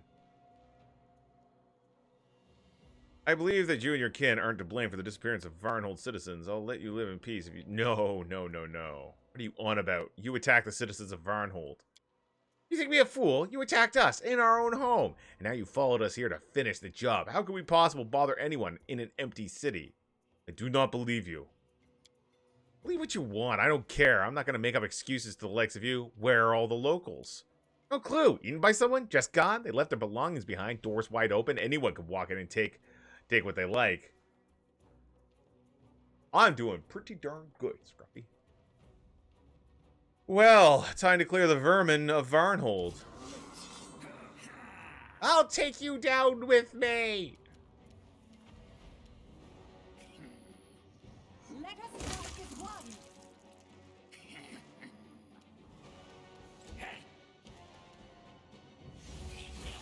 Take that, you dodgy crossbowman.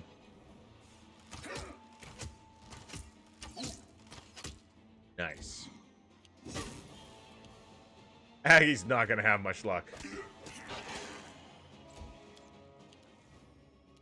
5 attacks. And gone. Yeah, we've been doing that a lot. There's been a lot of popping. Did he just drink another size alteration potion?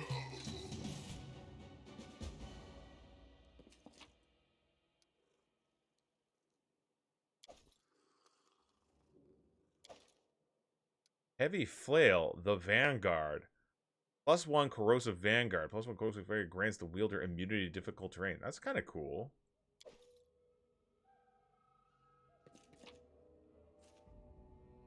Order stat. The Crimson Counselor. +2 Fire Gemstone Monk Weapon. Fallen Warrior's Boots. Owl Bear Omelet. Omelet.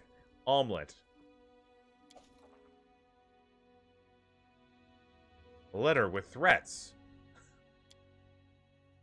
Baron Mayor Gervarn, I am writing to you as your ally and well-wisher. The reason for my letter is the lack of foresight of your actions. You're trying so hard to become friends with this Baron from Devilhold.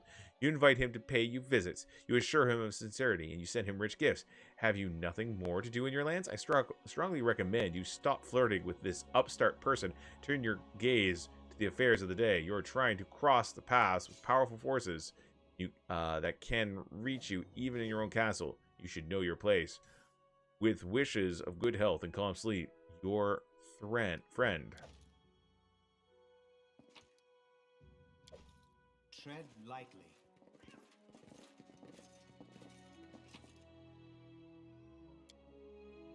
Most Honorable Baron Quaid. It's a letter for me. I am Baron Mager Varn of Varnhold, and I am writing to inquire about the current state of affairs in your realm. Hope no trouble or pestilence have found their way to your lands. Perhaps we could arrange a neighborly meeting soon and discuss things at your leisure.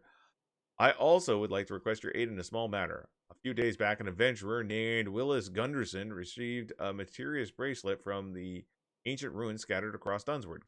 Gunderson kindly turned it over to my court wizard, Cephal, who continues to examine it as it lies on the table before me. It may be the most peculiar thing I've ever laid eyes on.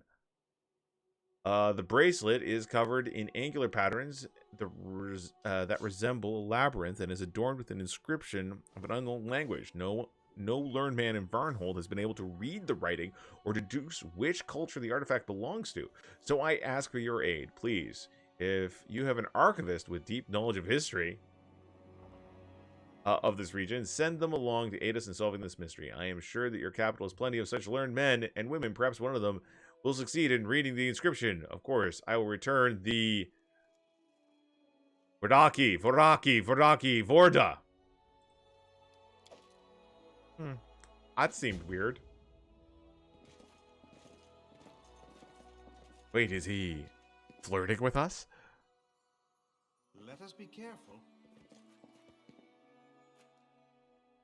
Yeah, that's true.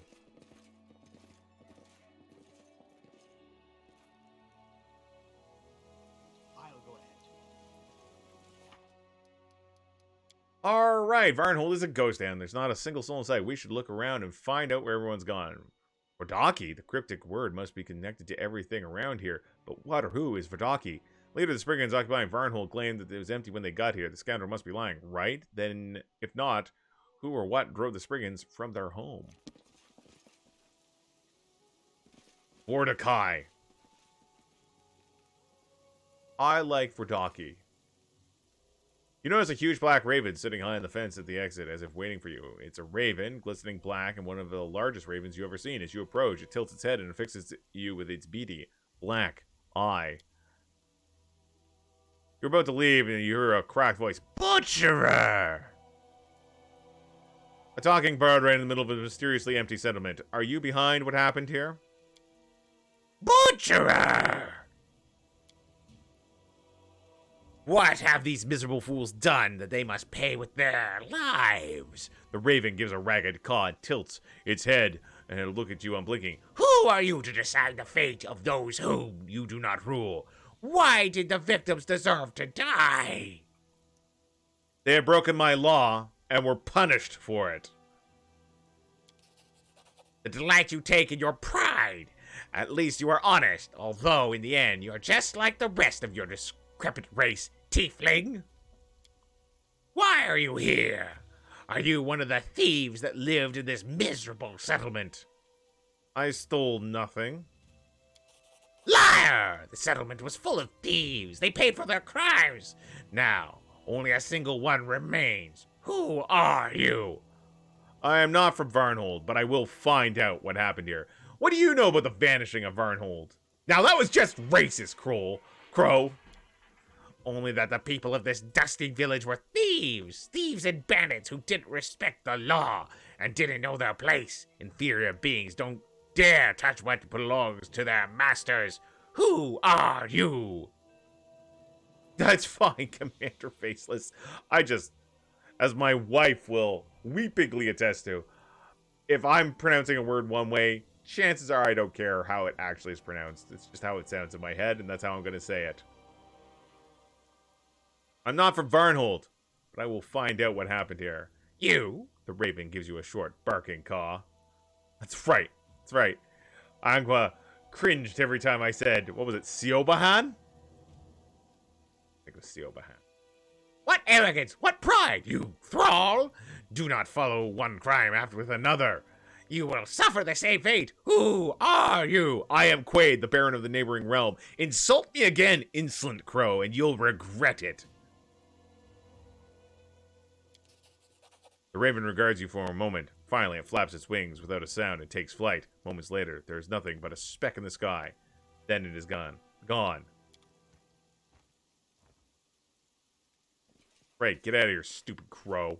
The path is clear.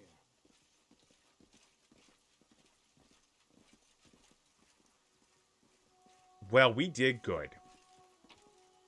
Oh.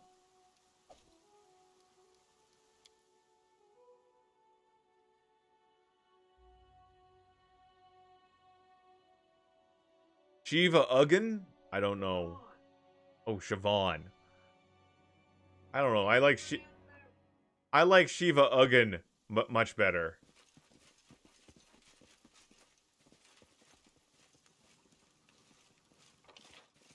Well. Do you know how I spelt it? V-O-N! That's how I spelt Vaughn. His actual name was Vaughn. Yes, it was. It totally was. That was his alias that he went by. Vaughn. And eventually, he, when his heritage came out, he did go by Vaughn Dysternus.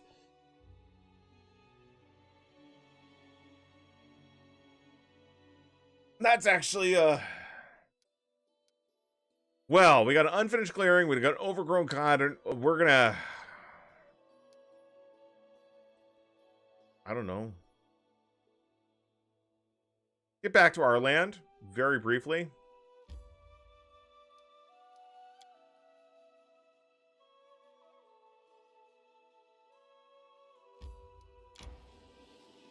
Get back to our territory, yeah.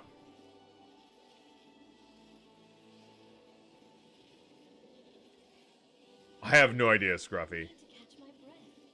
You can catch your breath when we're clear of these mountains. Here we go. We got some business to take care of. Our warriors mounted a large-scale raid and slaughtered all the monsters. Their bodies were stuffed and mounted in the chambers of the town hall, symbols of a strong and glorious barony and an inspiration to the people. +6 stability.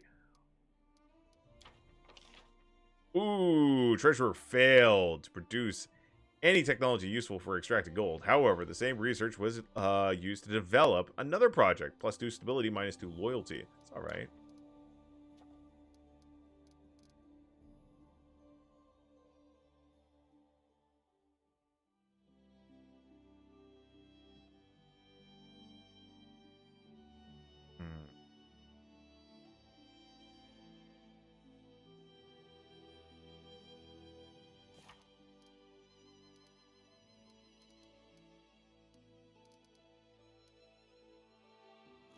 Well, let's get back to Hellfire Keep and report the dead brother, at the very least.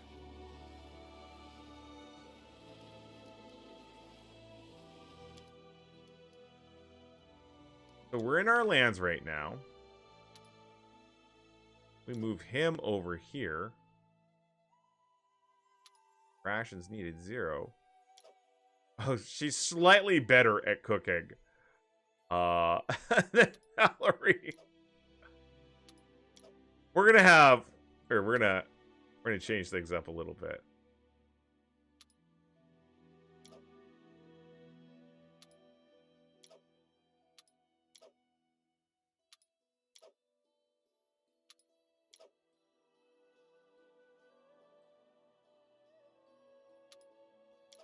You can go hunting.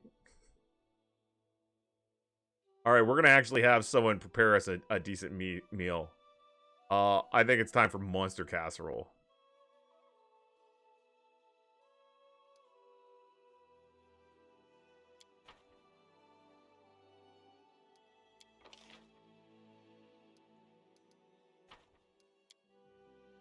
Would you like to talk to your family? I could raise their souls as a favor. I won't deal with you. Even the wolf sees your meat is carrion. Giselle, no! Hey, cool, know that dead family you got? If you want, I can arrange it to talk to them. Oh my god! Oh, jeez, lady. You got some problems.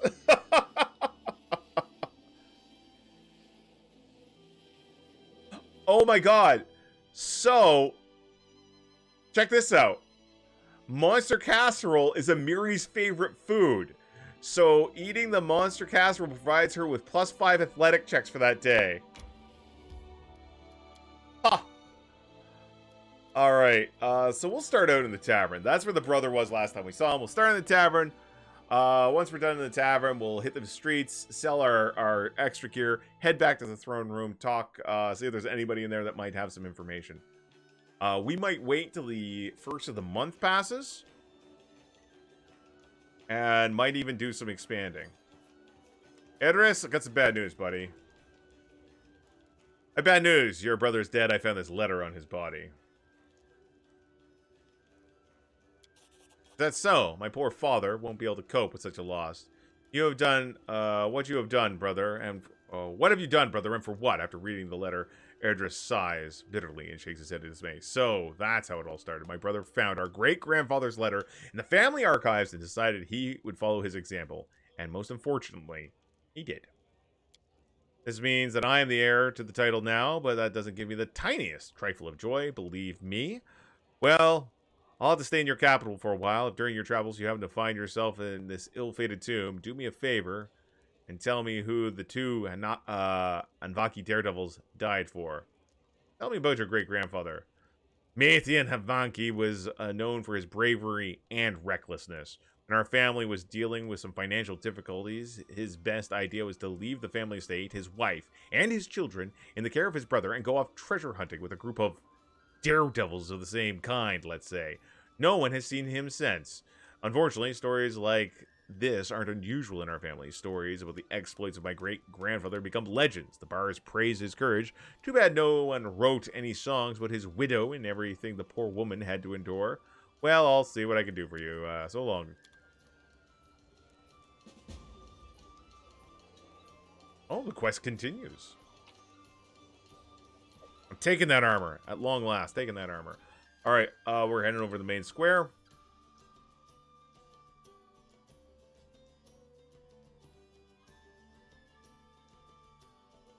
Monster casserole.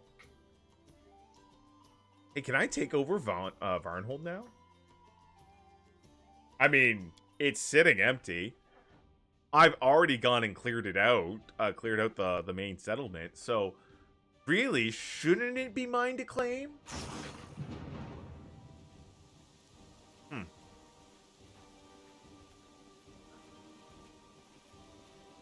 Bad weather.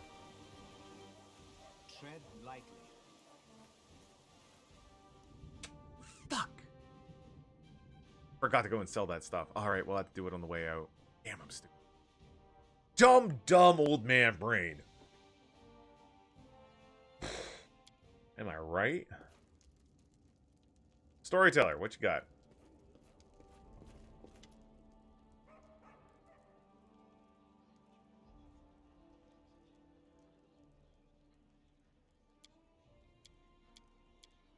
Quickly go through these.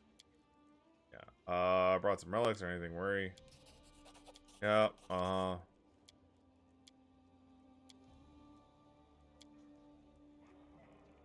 looking through all our weird relics. Alright, I'll leave you be. Alright, he didn't have anything to say.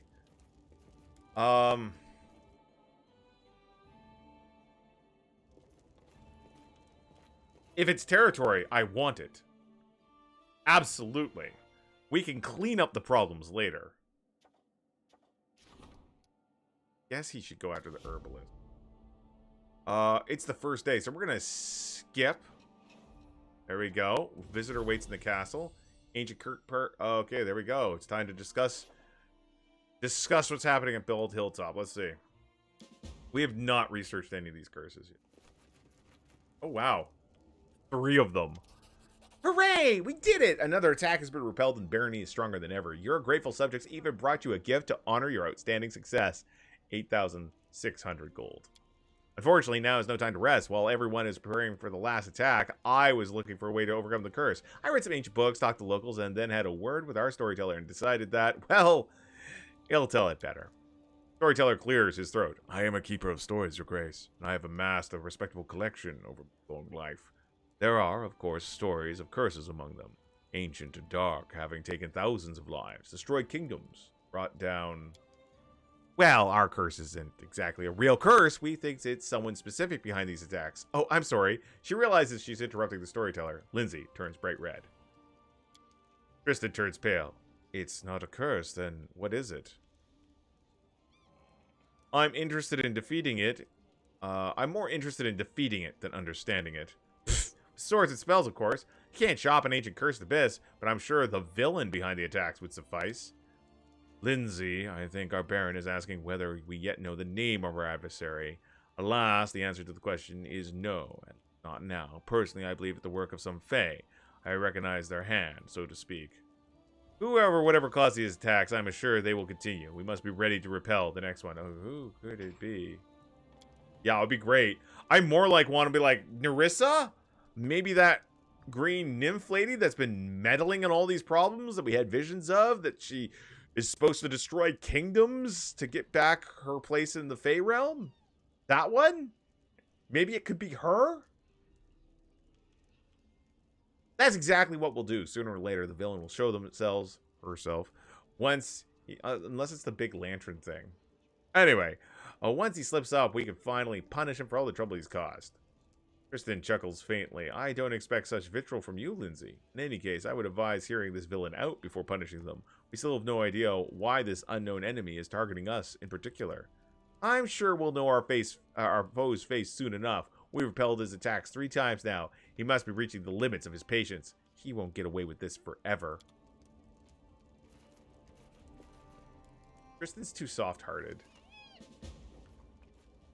Discuss the curse and now get ready for anything. How long do we got?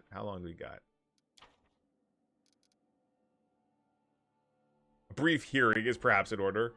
Execute them. Alright, what do we got? Other curse person. 231 days. Nice. Alright, so we're gonna take a moment here. First of the month. We're going to save our game. Yeah, Saren Ray. Gonna save our game, and we're gonna...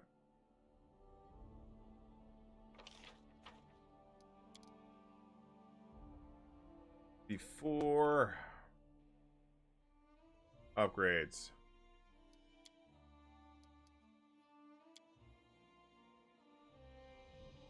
Alright, so...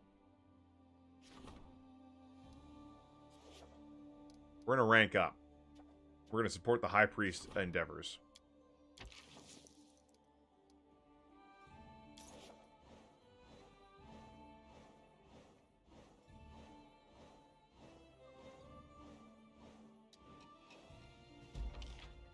Alright. Thanks to High Priest, the piety and faith of the barony is stronger than ever. Ah, the curator failed to arouse the interest of the Baron's subjects. The treasure was won by an opportunistic sorcerer from Restov. Triumph, the advisor is bargained such a sophisticated... There we go. We got another good deal. Plus six economy. Awesome. Alright, so we got training. Oh, we can strengthen Jod's skill, so that's good. Jubilous demands an audience. Nature's rage. Animals are flying in inexplicable rages. Wild beasts roam the woods and attack people. Livestock try to kick their owners. Alright, we'll send Chandra to deal with this. Noble in trouble. An opportunity. Leisure boat has run aground. How much longer we got on? 1 day. Awesome. Jubilous demands an audience. Alright. Bring in the rain again. That's right. Jubilous is such a party poop. Jubilist. Amazing! You managed to save your barony from invasion of monsters from the First World, but you were not able to protect it from the attention of the First World's most powerful peasants. Believe it or not, Devilhold was chosen as the next location of the inconsequential debates. I've heard of them. Strange entertainments held on Galeran by Fey Lords from the First World. Strange tests with various unique rewards.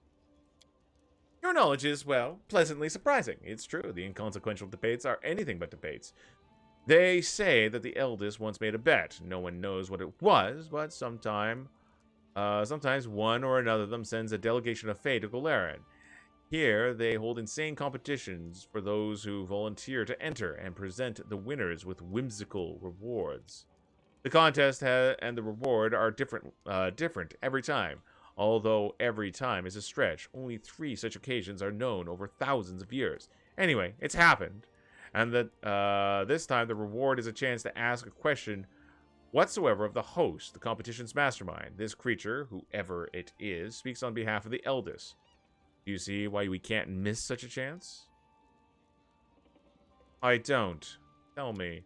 Just think, we have an opportunity to ask a question of the host, a messenger of the self-appointed deities of the First World, demand an answer. The gnomes originally ventured from the First World, lost their immortality because of it, and received a curse in exchange, the bleaching. No one has discovered the reason for it, and no one can stave off its consequences. But if we manage to win the competition, we can't pass up such an opportunity. I agree to participate. Great! I'll mark the spot on the map. The competition will take place. The sooner we arrive, the better. Fey Lords won't wait forever. Because Jubilist cares. And we try to keep our advisors as happy as possible. I think this is a companion quest. Yeah, it's a companion quest.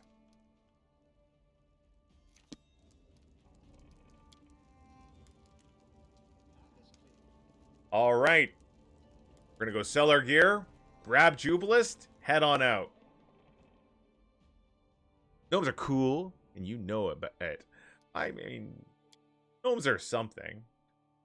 Keeping your trusted advisors happy is very lawful. We take care of our counselors. They have problems as long as it doesn't disrupt social order.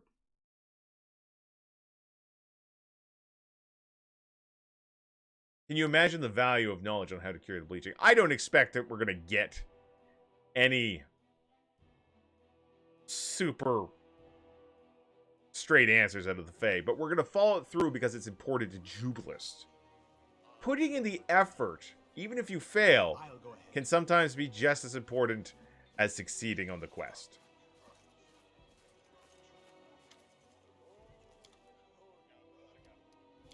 There we go. Beautiful.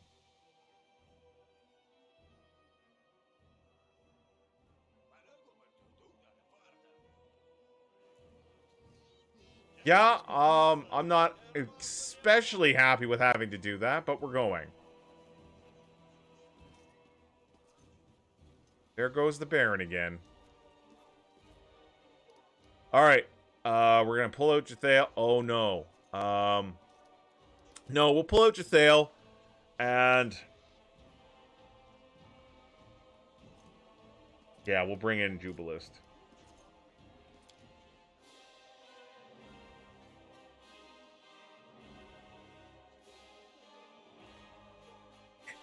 If they give us any, like, if they're truthful. I mean, Quaid doesn't believe anything that they say. They can't be trusted, right? But if doing this mission can help Jubilist, or at least secure his loyalty a bit more. What's this? Oh.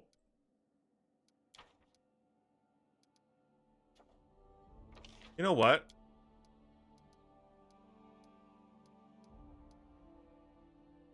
I mean, Jod isn't our high priest.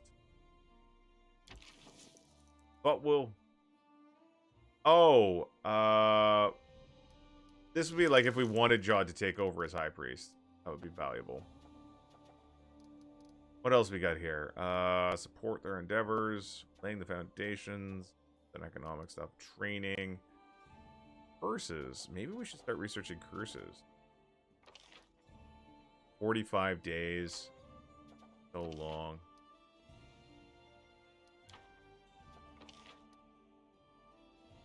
$60 days. 45 days.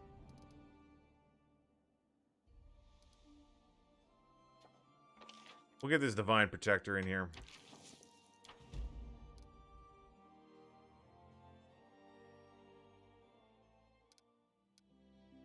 Now, we'll level up Juby.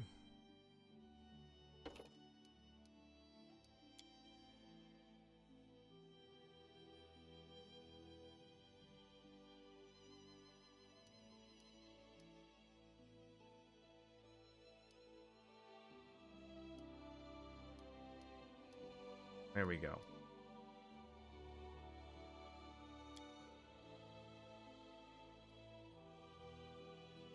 Go. Deadly aim. Clustered shots. Blind fight. We're gonna take... What do we got here? Already got Death Ward. That's good. And that kind of... half intelligence. We're gonna grab...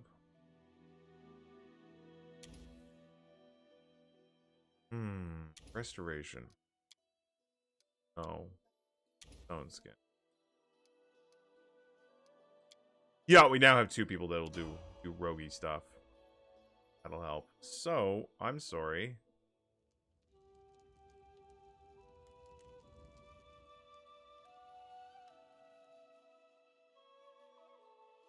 Inconsequential debates are all the way up there. Alright, past Thorn Thward. Let's move.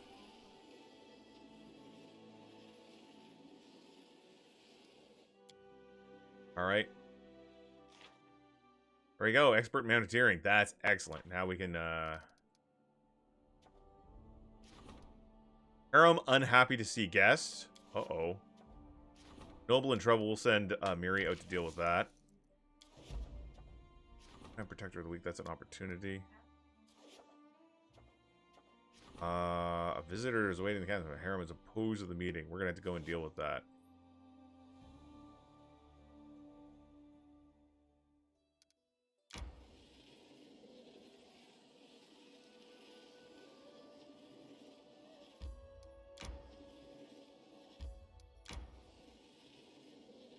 Gonna find our way around the inconsequential debates. Gotta be around here somewhere. There we are. Oh. Lindsay's a required companion for this? Why is Lindsay a required companion? One of the villages refuses to recognize the authorities. They wish to live on their own as they did under the Stagler's rule. No, send Valerie. Send her a crisis point too. Arrears. Peasants in one of your regions flat refuse to pay their taxes. The year of the spring came late, and the last year's harvest was before. They barely have enough food for themselves. The citizens of the neighboring regions are watching the situation closely. People, let's go deal with it. Ooh, 40%. Alright, do we have to go all the way back?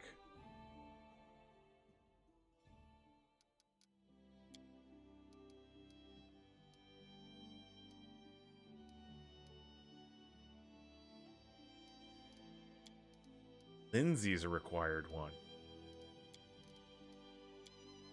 Oh, there was no time at all for that. Interesting.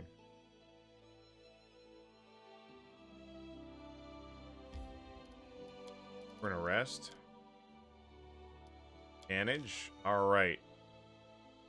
Lindsay is gonna be cooking. Jubilis is gonna be guarding. And we are going to... Alright. Extra hit points. One bonus on all saves. Like bonus movement speed. On all saves. I think we're gonna go with Old Rise.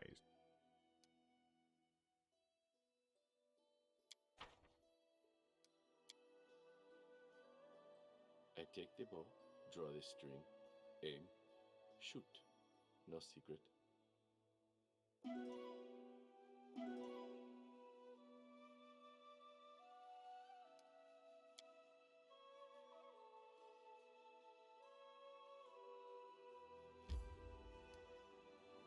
All right, into the debates we go.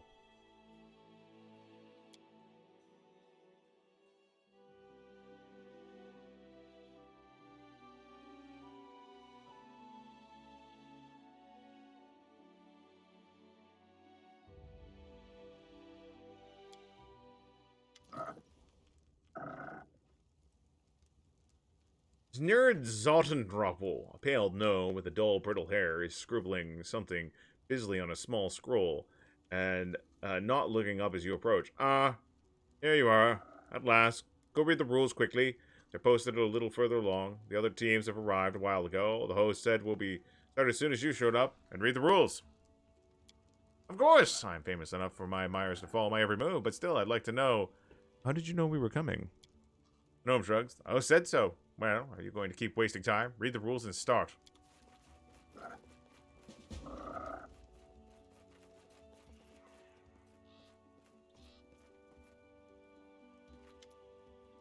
Fixing his glasses, Jubileus looks at the paper describing the rules. Well, let's see. I'll read out aloud so everyone can hear. Rules of the inconsequential debates. Year to be added later. I see the authors didn't overstrain themselves. So the rules. 1 item. Obey the host in everything. Item 2. Come in triplets. Item 3. No fighting, no killing each other, even temporarily, even if you really want to, even if you apologize later. Item 4. The most important one. The participant must assume the shape of a giant frog. Jubileus looks puzzled. A frog? What does this have to do with anything? Are those the right rules for the competition? What irresponsible wordmongerer! What is this? I'm a frog! I'm going to examine the rules. Something is obviously very wrong here. It's not difficult to see the text of the last item in the rules is a little different than the others. It looks like someone just added it, vaguely copying the style. Last rule is somehow added to the others. I would say someone inserted it on purpose and has charmed the scroll somehow. That's sabotage! Huge frog can't keep pace. Keep his peace and croaks in indignation, turning me into a giant, ugly toad. How would you please tell me, am I supposed to participate in the debates like this? I don't Didn't carefully rehearse my image and then and the impressions I make on my listeners just to lose it all in a snap. And what if this spell can't be lifted? My admirers won't even recognize me. Soulsmoth, what's going on? Don't be upset. You're not ugly. In fact, you're a rather handsome one. No, I can't bear this. Are you saying that the last rule was written in? Some other participant must have done it to hinder the rivals. Quaid, we need to find the trickster and make them fix it. Don't worry. I'll question everyone here and identify this trickster. Don't worry about it. I'll go run to the host and ask him a few questions for my book. It'll buy you some time. You start looking for whoever is responsible for this. Yeah, it doesn't. Yeah, Uncle's like, frogs and toads are different, silly jubilist. Full smoke that I just started over in Pathfinder. I plan to make every companion a different class than what they were at level 1. Nice. So this person already is here with 2 frogs. Got a temple guard. Sir LE-Prie. Kobolds. The pale gnome reads aloud enthusiastically. And the young wizard desperately thrashed about in his fetters, but all in vain. The shoots of the plants held him tightly. The nymphs, cruel and beautiful, The nymph, cruel and beautiful, sneered at him. Immediately what? And immediately anything. The left frog is mocking the right one. Does this book ever end? I thought the wizard would die in the last chapter, while he was running from the horde of unicorns through the fields of the giant fly traps. Scruffy wants me to drink some darn water. That's an excellent idea. Excellent idea. Oh, like you understand anything about literature, you stupid toad. The gnome looks at you again. Hello, travelers. It seems I haven't introduced myself. I am Neard Zoltenroppel, and these idiots are my brothers, Vier and Lar. You suffer from the bleaching, don't you?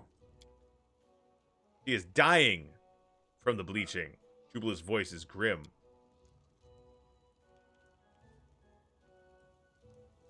Soul says, my own character is a crusader of Imode.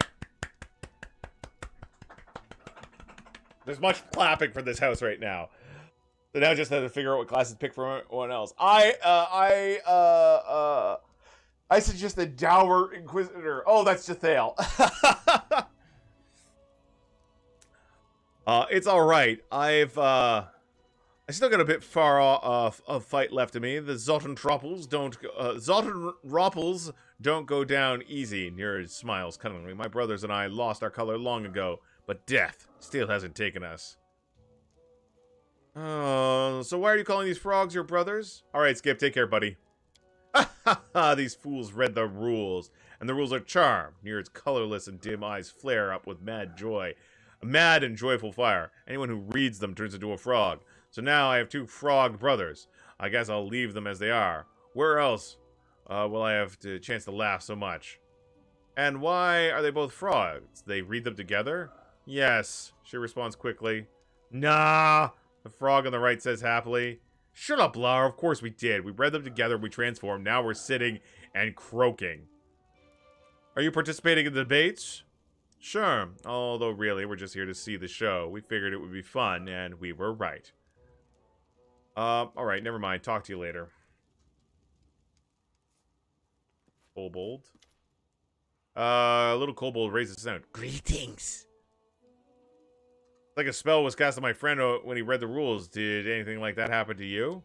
I don't read. Gnome help me. Read for me, aloud, but then scream. I was scared. Why do you have these 2 Jaboras with you? Kobold lowers his head. They said need 3. I know 3. I know friends. Wanted go very much. Caught this jump mice. Now we are 3. Participate. Kobolds, man. So, what do you want to ask of the host if you win? Dragon. How become dragon? Alright, I'll go. See you. Sir LE-Prie. Greetings! I am Sir Alfred, loyal follower of the Tentacles of Yemote. Knight, noble, and crusader from Mendev. Tentacles. Oh yes, my knightly motto used to be courteous even in death, but I'm afraid it now must be changed to serving the tentacles of evil. In just a few phrases, he's managed to pour more, pomposity on us than I can manage in a week. Quite a talent. Tentacles of evil, why is it that you wish to change your motto, sir? You see, upon my arrival, I immediately went to read the tentacles of the event. But Guile already had me in its tentacles. The rules were charmed, and everyone who reads them must say tentacles every so often, which is happening to me just now. Tentacles. If I can't get rid of this affliction, at least tentacles. I can't make it, I can make it into my motto. Did you try to talk to the host about this? I did! In the name of tentacles! But Faye think that cheating within the rules is tentacles and perfectly appropriate. As a true knight, I must overcome these tentacles resolutely. Right, do you have anyone who could, any idea who could have done this to the rules? It was done by one of the participants who allowed their tentacles to guide their heart, including you and me and my tentacles. 4 teams of 3 have arrived. I swear by my tentacles, my service to the most honest Imode would never allow such tentacles, nor would I suspect you or your outstanding companions, noble tentacles all. Look for the villain among the 2 other teams, so the kobold or the gnomes. Severing the tentacles of evil, not serving the tentacles of evil. That makes more sense. You don't often meet an Asmar in these lands. Asmars are not so uncommon in our tentacles. Celestials are known to aid Medevin crusaders in our war against the demons. Sometimes the camaraderie sparks a tentacle. I mean a personal attraction. But just the presence of a holy celestial nearby sometimes can cause the birth of an Asmar child. See? Easy as tentacles. Alright, I have to go. Before you leave, let me ask you, and in the name of tentacles, don't consider it idle curiosity, what need brought you to the tentacles debate? That would be me. I asked for the Baron's help in his tentacles. Ah! And the endeavors, because winning would allow us to ask what made the tentacles. Ah! Ahem! What caused the gnomes to leave the first world? For me, these tentacles are something more than scientific curiosity. I'm amazed at how inquisitive the tentacles of your mind are, sir. I admit, it is the first tentacles that I've ever talked to learn of such a learned frog. Tentacles! Forgive my ignorance. It never even crossed my mind, my feeble tentacle, that there are educated among your race. For the love of Desna, I am not a frog.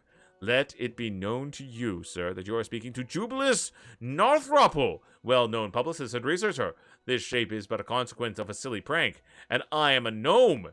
And that is why I'm participating in the debates, to learn how my race received the affliction called the bleaching, and discover a way to fight it. In that case, I wish our worthy rivals good tentacles, in the name of truth, justice, and tentacles. Hey, Temple Guard. I'd rather fight with demons than talk to Faye. Look, our master, a true example of the knight he is. Yeah, I tried talking to those horses. The path is clear.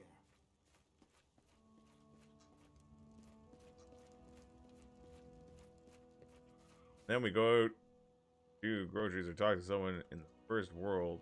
The first world we use tentacles. Yes. Alright, we're gonna look around a little. Lindsay. There's the host. I'm gonna snoop. Tentacles sure as never with tentacles to us. Oh. Alright, we gotta... I'm gonna talk to this kobold again. You participating in the debates too? Yes. Participate. I participates. Amazing. We'll be competing against the immaculate Clin of the unforgettable Tartuk. The kobold looks at Jubilis with interest. Huge frog, you speak? Can me mount you? I feed you ants, clean your skin. I am Ryder. In the list of all the job offers I've ever received, that will be honorably placed on the top of I'm ready to cry section. You.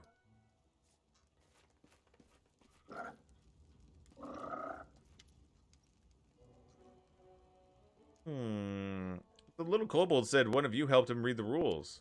Yeah, that's true, but he wasn't trying to read the frog rules. They're different on every pole. One turns you into a frog, the other one makes you say tentacles, and the third makes you scream like crazy. Hilarious, right? Not remotely. You're confused, my friends. If one of you read the rules for the kobold, why isn't one of you screaming? How was it that both of your brothers returned to frogs, and Nerd already saw what happened and knew the rules were charmed? Then why didn't she tell us? Why did she tell us to read them? Do you suspect us of something? Why would we charge the rules and read them ourselves, or make you read them and put a spell on you? Nerd adjusts a ridiculous helmet and strikes a rakish pose. Because you're gnomes. Only a gnome could think of playing a joke on everyone around them and then joyfully getting caught in their own prank. You're far-sighted and loud-voiced. I like you. Stop this immediately and release Jubilist from the spell. Croak. Croak, croak. We're just stupid frogs, and we understand nothing. Nero pretends not to hear anything. Wait, I know this is unexpected, but let's leave it be. I'm ready to participate in the debates, even like this, croaking this way. You think I won't use force despite the non-aggression rules? Lift the spell, or else. I spent so much time getting this prank ready. If you only knew how hard it was when there is no color left in you. Fine, fine, here you go. Ah, there you are. Glad I found you. I stalled for as long as I could, but now it's time to begin. Let's go quickly. The host, the hooded creature, looks mundane.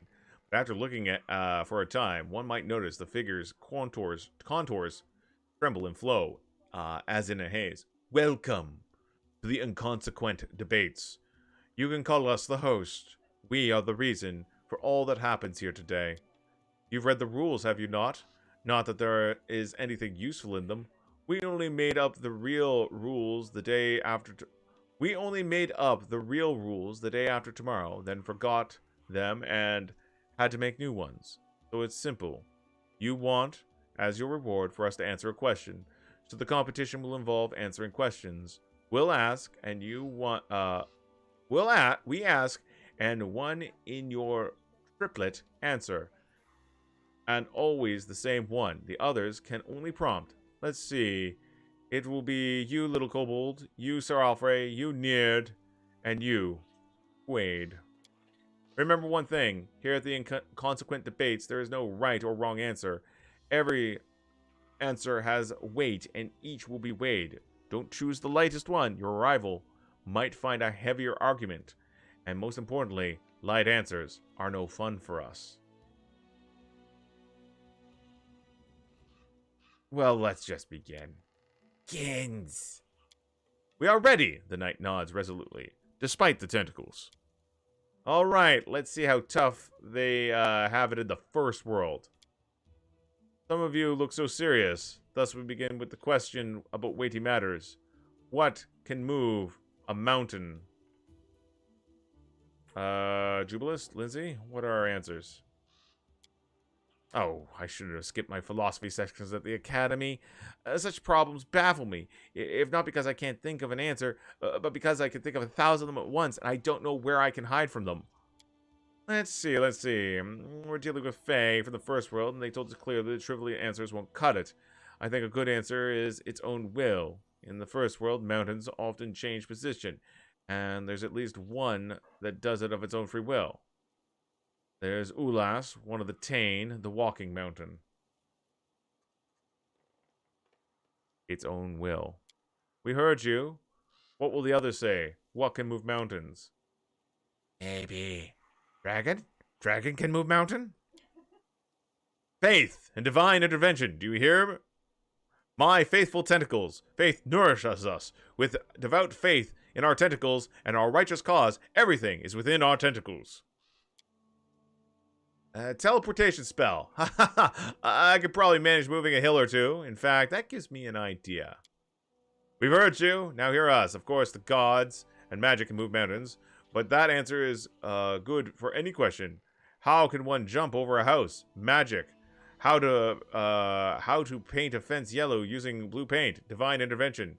Such light answers are the weakest.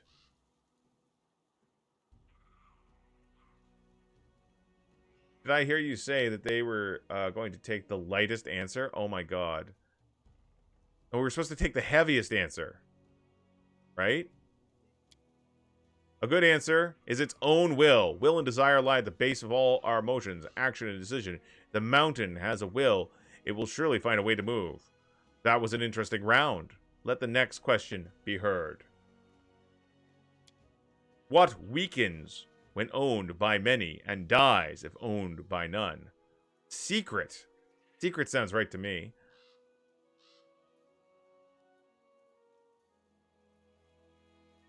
A house or any other property, a pot of soup. Jubilous? It's a no-brainer. It's glory.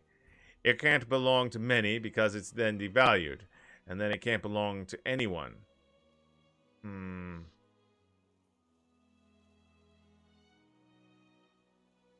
I think secret.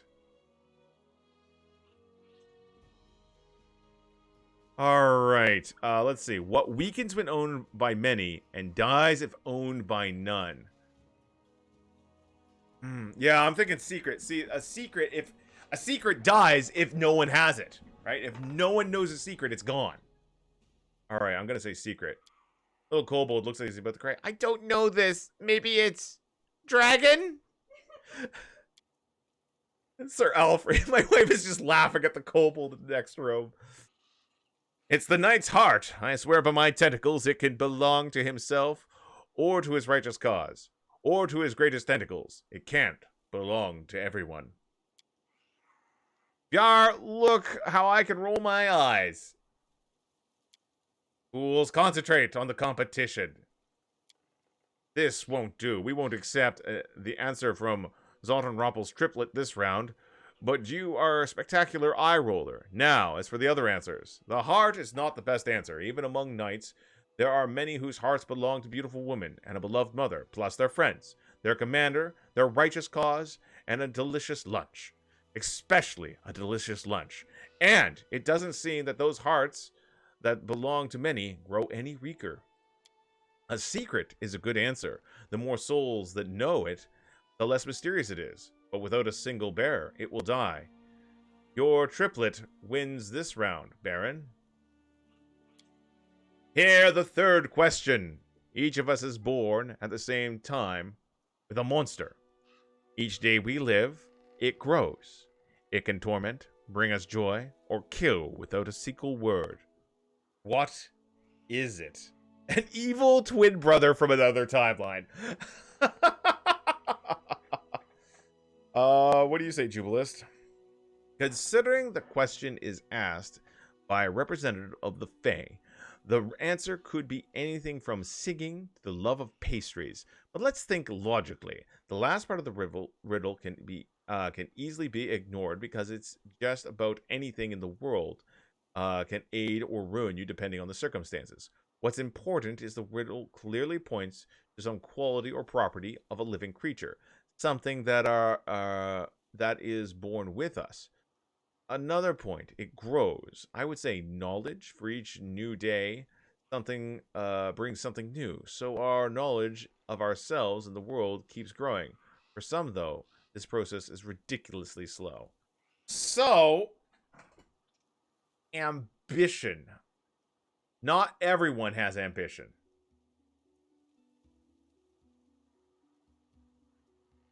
Yeah, I'm thinking on Jubilus's one. Memory.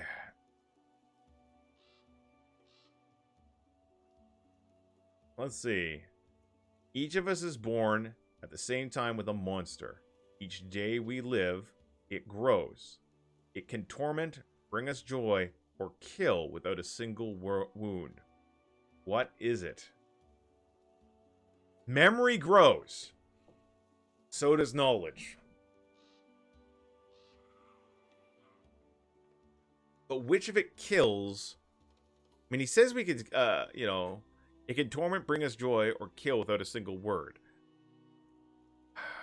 Memory can bring... I mean, knowledge... Knowledge can torment, bring us joy, and that killing with without a single wound. I think it's either knowledge or memory. What do you guys think? I think ambition and maybe the evil twin are right out, though I'm sure the Fae would accept that. Jubilis has got a good answer. Clearly the evil twin. Yeah, I'm torn.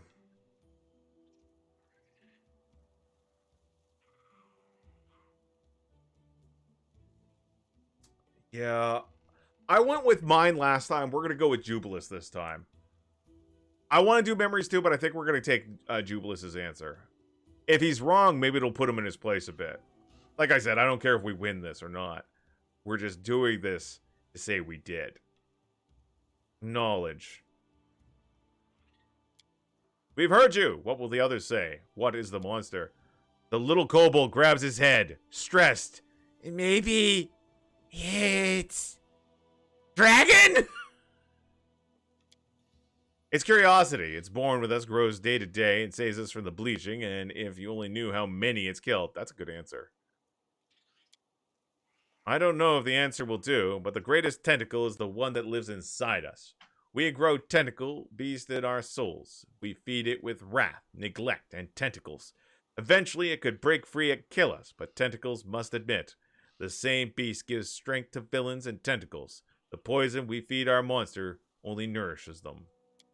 Interesting answers, except for the dragon. The dragon doesn't count, alas. Curiosity is also insufficient. The monster we described must be its own, by its own nature grow. Many see their curiosity dim over the years. We like the answers about knowledge and the inner beast, but both seem somewhat light. We expected something more substantial. We declare that both Sir Alfred and Quaid, along with their triplets, shall share the victory for this round. But remember, a victory shared by two is half a victory. One final trial, and we sum up the results. I grow tired of questions. Oh no, do you know the game Night Dragon Snag? The knight defeats the dragon burns the snag. But if the knight walks into the woods, he will stumble on the snag and die. That's why the snag defeats the knight. Children's games. Great. These are inconsequent debates. Why not play a game? So, you break up into pairs, yell out your chosen words at the signal. The one who shouts knight defeats the one who shouts dragon. The one who shouts dragon defeats the one who shouts snag. And snag defeats knight. Yeah, it's rock, paper, scissors. We'll play Sir Alfred against the kobold and Nerd against the baron. The winners will play each other. Is the first pair ready? Yell on one. Yell on three. 1, 2, 3. We're going against Nerd, knight, dragon. What a shock! This was all too predictable, but charming in a way. The host is obviously enjoying the game. It's a good thing we didn't look ahead. It's much more fun to see it unfold like this. Sir Alfred wins. Now for the second pair. Are you ready?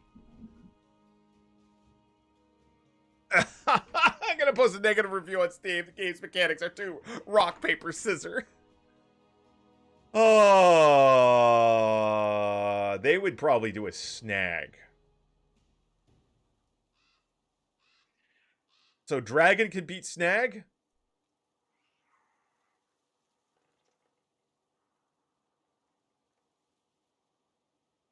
I'm gonna go dragon.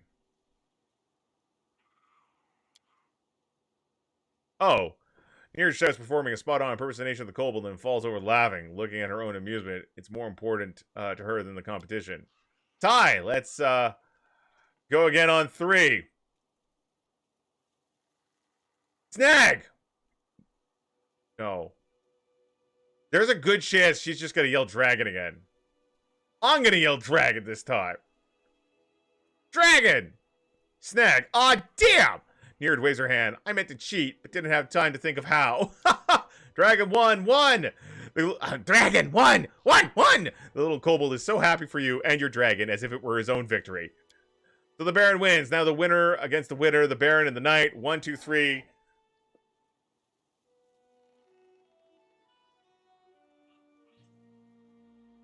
I'm gonna say Knight. Sir Alfred takes a deep breath in his mighty chest, but the curse takes over. Tentacles!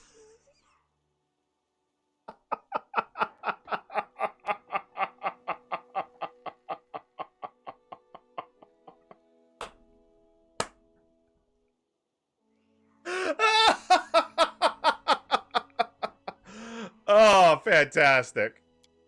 Realizing how their spell work, Nerd and her brothers start roaring with laughter, sometimes sniffling with delight. The host makes a helpless gesture. We cannot but pronounce the Baron the winner of this round. And now it is time to announce the winner of the debates. After 4 tests, the triplet of the Baron and Super Jubilus wins. It was most amusing, children, most amusing. And you should know that this is rare praise from us. Congratulations, sirs and ladies. I swear by my tentacles, it was a worthy struggle. Your triplet performed better than we could have imagined. For that reason, you may ask us not 1, not 2, but 3 questions. They must be asked by the Baron, the voice of your triplet. Wade, do you remember the fate of the... Oh, he suddenly stops talking. He opens his mouth and closes, but makes not a sound. Have a silence spell, mate. Ha ha ha, I love it. Now what's he gonna do? Come on, brothers. Let's run. Now everything is in your hands, Quaid. Think well on your questions.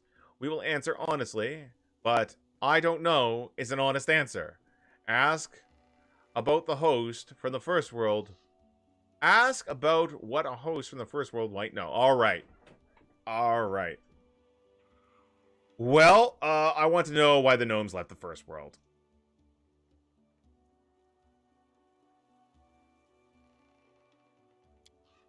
There is a question. We knew it would be asked, but a simple answer, a light answer, and no value has no value, right? We hoped our debates convinced you of this. That is why we present you with another answer, a good one, a valuable one. Oh, for fudge sakes. Numbers will help you on your way. One of them is 5th in 10. It will be easy to find if you read Who Opened the Road for the Ancient Dead Man. And his black-feathered messenger, the second is 12 times a dozen, and thrice is the number of those who lost their faces. Hey, Mario! I'm doing great. We're reading some sort of puzzle.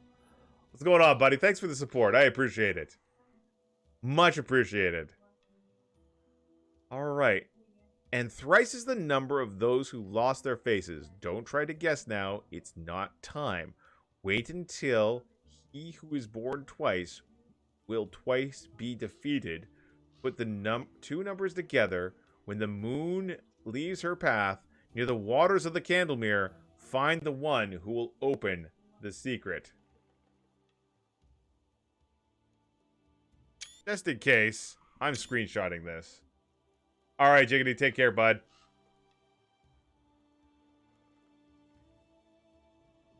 This seems tedious. A heap of senseless mumbles instead of a... First, walk the road, then you may accuse us of being senseless, but in the end, you won't. Alright, well, I mean, obviously, tell me about this affliction, the bloom, that fell on my barony. Oh, that's an easy one. Or is it? Once, a very powerful creature from the first world unwisely provoked the rage of those who are 100-fold mightier. She was cursed and sent here to Galeran to the Stolen Lands. Without going into too much detail, her curse afflicts the locals as well. To put it simply, your troubles will not cease until you've dealt with this uninvited guest. Anyway, we have discussed this further in your tomorrow and my yesterday. I want to know why you hosted this, organized all this. Host, I want to know who my love is. No. I want to know how to gain power number 10. No. You know what? I want to know why you organized all this. We were bored. They're Fae. That's Fae for you. Try living multiple eternities like us. Your views on entertainment might change radically. That was your final question. Well, we have an answer, and we don't. What an adventure, Quaid. We'll discuss this further on the return to the capital. Farewell, Quaid. And, oh, we almost forgot. The host turns to the kobold. You, little creature. You didn't win, but you managed to make us laugh. Do you want to come with us? No promises you'll turn into a dragon, but still. Kobold jumps for joy, then carefully asks, pointing at the Jaboras, Take my friends? Yes? All right, fine, the hooded creature laughs. Listen, all. The inconsequent debates are now closed. We spare all of you the effects of Zotan Rappel's tricks and bid you farewell.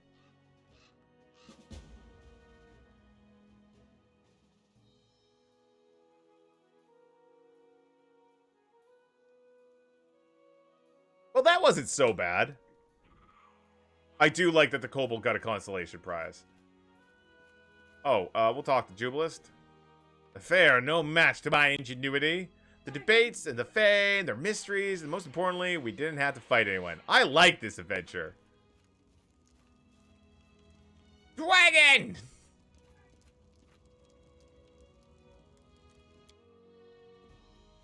That was amazing. That was fun. That was a cute little adventure. Probably my favorite of the companion quests so far.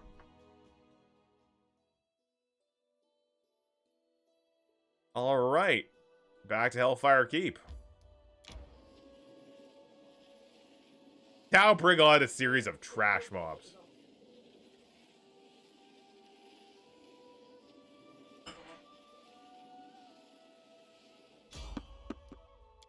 Someone's on the road.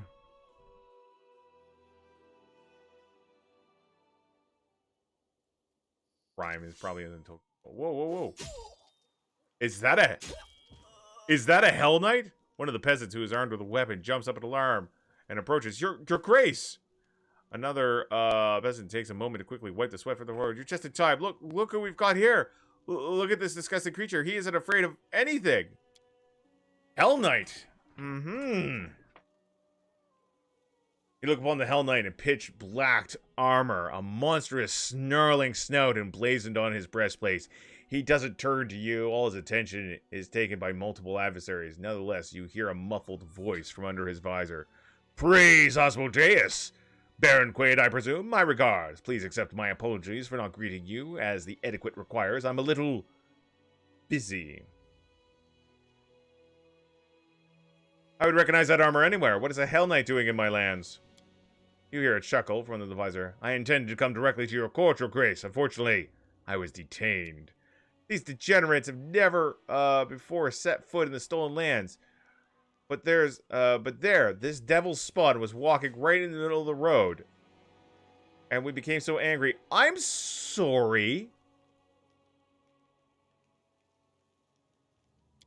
Right, we figured we could gang up on him. But you could help, Your Grace. We're shedding blood for your lands after all. I'm sorry. What did you pathetic little peasants just call him?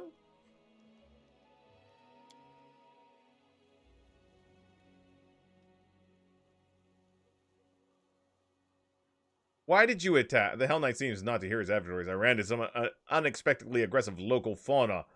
Luckily, I was prepared for such a turn of events. The stolen lands are said to be full of surprises. Why did you attack the knight?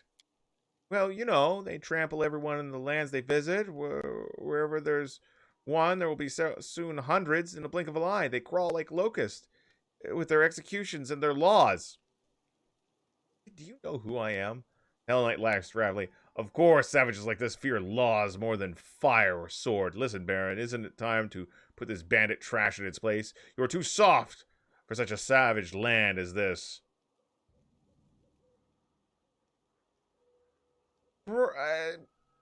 Identify yourself, stranger. Queso Barrow, Marolictor of the Order of the Nail of the Hell Knights. Jesus, the Order of the Nail. The Order of the Nail is an order of Hell Knights based in the citadel of Varad near Korsova. It is concerned itself with quelling savage practices and bringing their ideas of civilization to the inhabitants of the wild frontier. Beyond the bulwarks of cities and their natural border lies an endless expanse of wilderness populated by those who, all too often, shun the rules of settled, lawful society and follow their own callings. The Order of the Nail stands staunchly against that, what it views is barbarity. Oh my god. Can I start a romance with you? The warrior pauses. I hail from Veracia, if your grace cares to know. I have come under orders of the Paralictor in order to hold negotiations. Yeah, right. Keep listening to them. These scoundrels mean to conquer us. That's why they're nosing around. You broke the law by attacking this knight. The sentence is death. The Hell Knight clenches his weapon. Not the fairest trial, but it's acceptable. Please allow me to help, your grace. Weeding is our job. Serves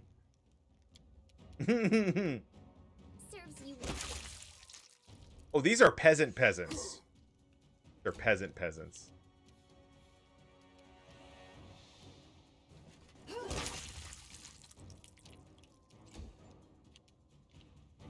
Never mind, get a chapter house established. Absolutely.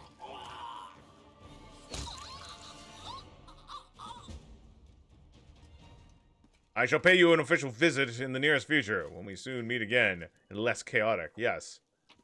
Well, let's grab these guys' taxes.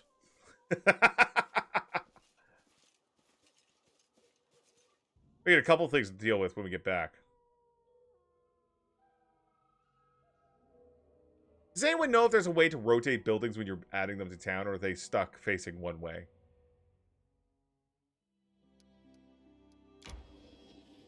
Give me that Hell Knight goodness. The famed death tax from Devil's Hold.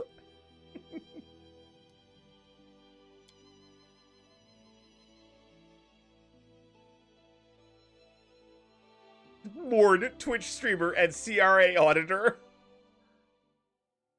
They auto-rotate for you? They didn't for me. Ah. Aram appears at the doorway, loudly shouting down the corridor and trying to block a visitor's way. However, they don't budge, and finally the priest is pushed backwards into the room, shouting all the way, "Away! Go away, I'm telling you! The Baron isn't seeing anyone! He's busy, and isn't here!" That's a lie, Harum. I don't like it when my advisors lie to me, Harum. Rudgrin Gedger, this is one of the dwarfs in the Shield Road. Forgive me, respected Harum, but I must speak to the Baron. A young dwarf limps into the room. She doesn't look well. Her face is bruised, her armor crumpled, and her arm is dressed in rags, brown from dry blood. Nevertheless, she begins a ceremonious bow. Your Grace, my name is Rudgrin of the Skijik clan, and I come to beg your help. My kin are in grave. Harum interrupts with his indignation. How do you know my name? I was told of you by our leader, the revered Jarmul, Torag's paladin. He's hoping to meet you in person. He has so many questions for you. A dwarf who rejected Torag and became a priest of Grotus, and now sits in an important position in the court of a baron. Such tales are rare. Harum's face explodes with red and white spots. He furiously grabs his beard. Torag's paladin? He wants to talk to me? What impudence and what shameless, brazen... Although, Harum turns to you, you know, perhaps we should help them. I want to see this paladin with my own eyes. And the trap he walked his congregation in on. I think you're a spy. Guards, hang her. That is not... So what's all this trouble you've gotten yourself into?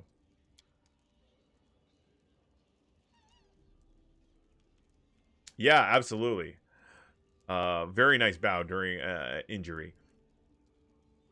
Many ages ago, our ancestors, together with other clans, built a road here, and a chain of fortresses along it. Unfortunately, they were forced to leave these lands, but now you've established order here, we decided to return, to rekindle our clan's legacy. We found the entrance to the adamantine shield fortress, but when we tried to enter, Rudin winces and touches her bandaged arm. When our ancestors left, they charmed the gates of the fortress and locked it with a key, which has been long kept safe by our clan as a relic. We brought it with us, but when we inserted it, the lock... and turned, something incredible happened. The gate fell to ash. We saw that the lock was upon the chest of a huge golem, which attacked us immediately. I'm sure the creator of the golem prayed devoutly to Torag when he made it, never thinking for the moment that this piece of iron may someday turn on his own. How dwarfish. Look, I just didn't restore order to have a bunch of dwarves waltz in and start taking over their territory. If they want to work for me, that's fine. We managed to hide uphill, but we've backed ourselves into a trap. The golem just stood waiting below, waiting for us to come down. Two of us sacrificed their lives, distracting to give me a chance to come and find help. Please, save them. You're our only hope. Alright, I'll help you. Thank you, Your Grace. The Sage Clans owns you. Here's a map to show you where to find the fortress. Aram fiddles with his beard pensively. I would ask you, if you go to help them, take me with you. I know it's folly to gloat, but I would love to see with my own eyes our proud guests on the Five Kings Mountains caught in such a mess, and then send them home with my own tongue. I hope you'll allow me this small pleasure. Your Grace, I must warn you, this is no ordinary golem. He's made of adamantine. He's almost impossible to destroy, even with magical weapons. But if you wear him out long enough in battle, it will collapse for a while and restore its strength. And that moment, you'll need to pull the key from its chest. You know anything about mechanics, that should switch it off. And you don't? Harem's gloomy question hovers, unanswered, in silence. Oh, here's the Hell Knight. He's getting ready for that epic, I told you so. A dignified half-elf, wearing familiar black armor, bows to you ceremoniously. This time, his armor is clean of dirt and blood, and he holds his helmet at his side. And the first time you see the Hell Knight's face, your guest has light hair, transparent blue eyes, and scars from 3 claws that disfigured his face. Greetings on behalf of the Order of the Nail, your grace. Our first encounter was most improper, and I dare recompense our acquaintance. The half-elf lowers his head. My name is Cason Barrow, and I am here under official orders of my commanding Paralictor. We have heard much of you and your method of rule. It is most unusual for this region.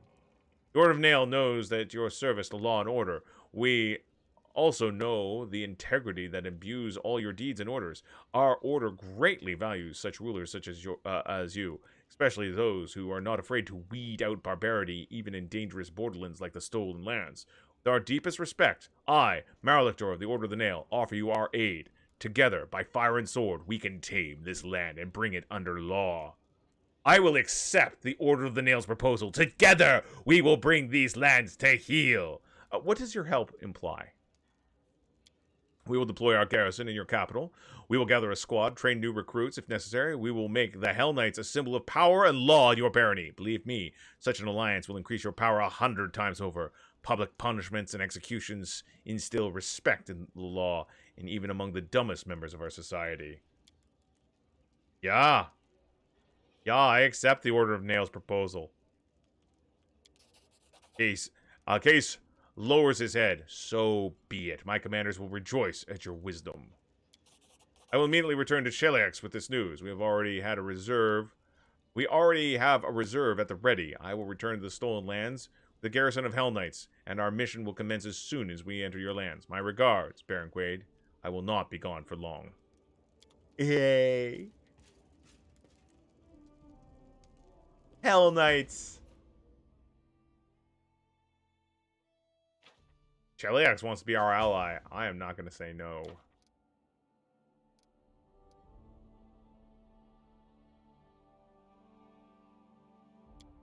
Right. Well, then. Let's talk to Jubilus now.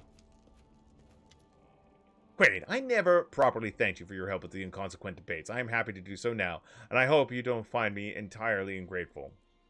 Have you figured out anything about the riddle the host answered your question of the gnomes?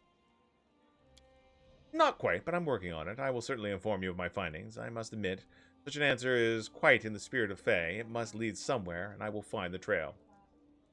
I was surprised that you didn't want to be freed of Zoltanrumpel's spell. Why did you so willingly suffer it?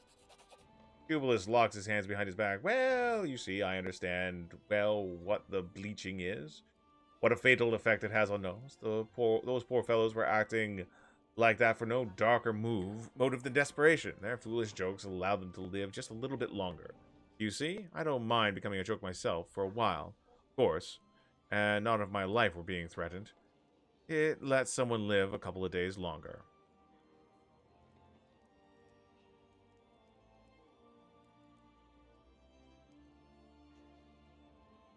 It's stupid to help useless weaklings, especially those who are trying to harm you. I'll be the last to promote thoughtless altruism, but your viewpoint doesn't resonate with me. Some degree of self-sacrifice and cooperation forms the basis of society. Take that away, and you destroy civilization. Simple as that. Alright, we'll talk about something else.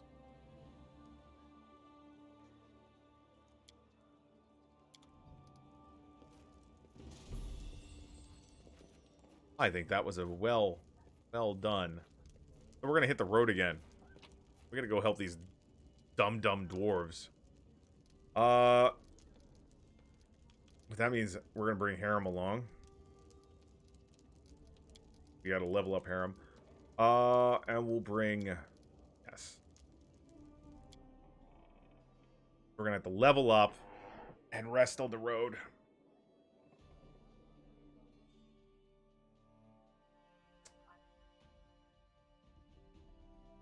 Harem and someone who knows mechanics. That's, Tavia.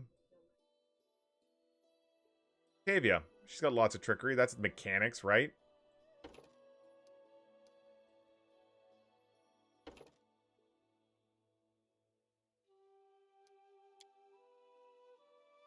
Check. And what do we have? This. Spell focus. No. Endurance. No. You know what? Improved initiative. We're also going to go into your spell book because I guarantee a couple move fear. Put a couple unbreakable hearts up here.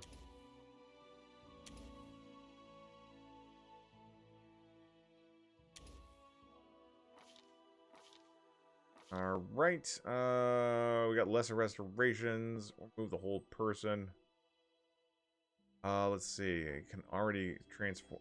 Move those into cure moderates. Remove paralysis. Get a couple of these. A couple inflict wounds, so he can heal what's her face in a pinch. Spell magic. Ooh.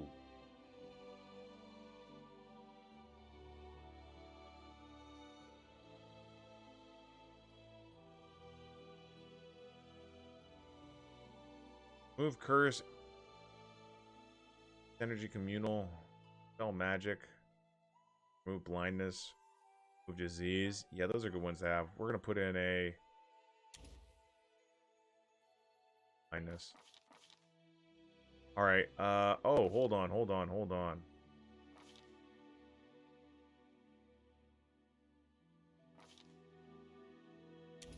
Give him one of those. Yeah, dispel magic's useful. Yeah, you know what? We're gonna. We already got one memorized, but we're gonna swap those two out.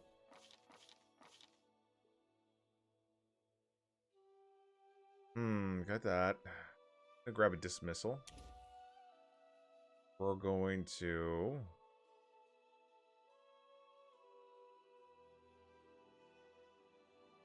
Oh, we're gonna put some death wards in here.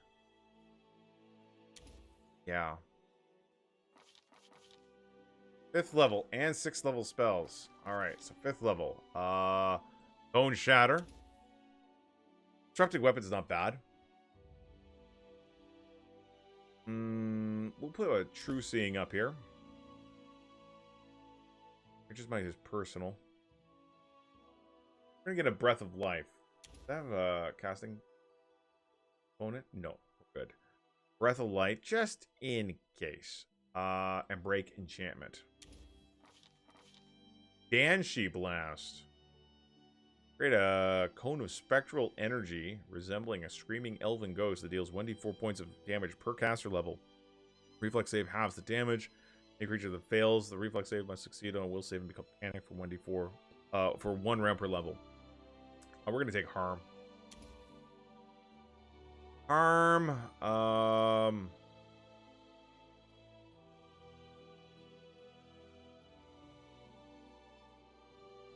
See. That one.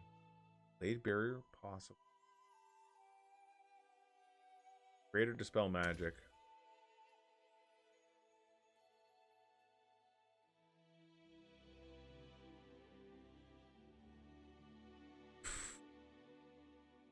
Oh.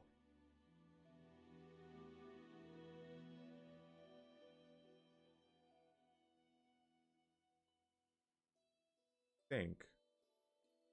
Heal a creature, harm undead, and call upon a very least creature. Pretty impressive.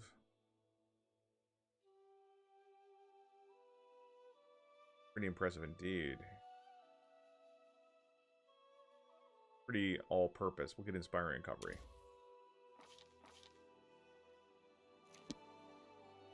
Alright, so where's... It's probably down over this way.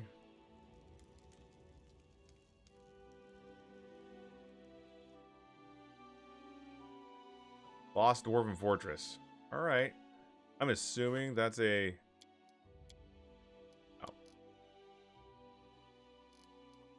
Breakable metal.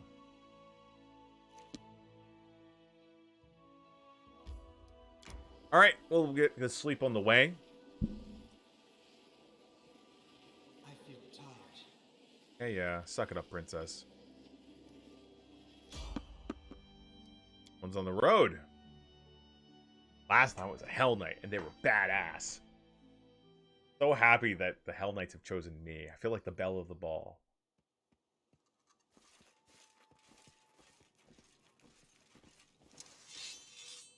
Small but well-armed group move across the flatlands. Tattoos, leather, and fur clothing. Bone amulets at their belt. These are barbarians. Helids, to be precise. Probably from the neighboring Numeria, or maybe lands even further north. They stop when they see you. Hands on their weapons. And frowns on their faces. Hey! One of the barbarians shouts towards Amiri. You're from the north, right? Which tribe? I'm by myself.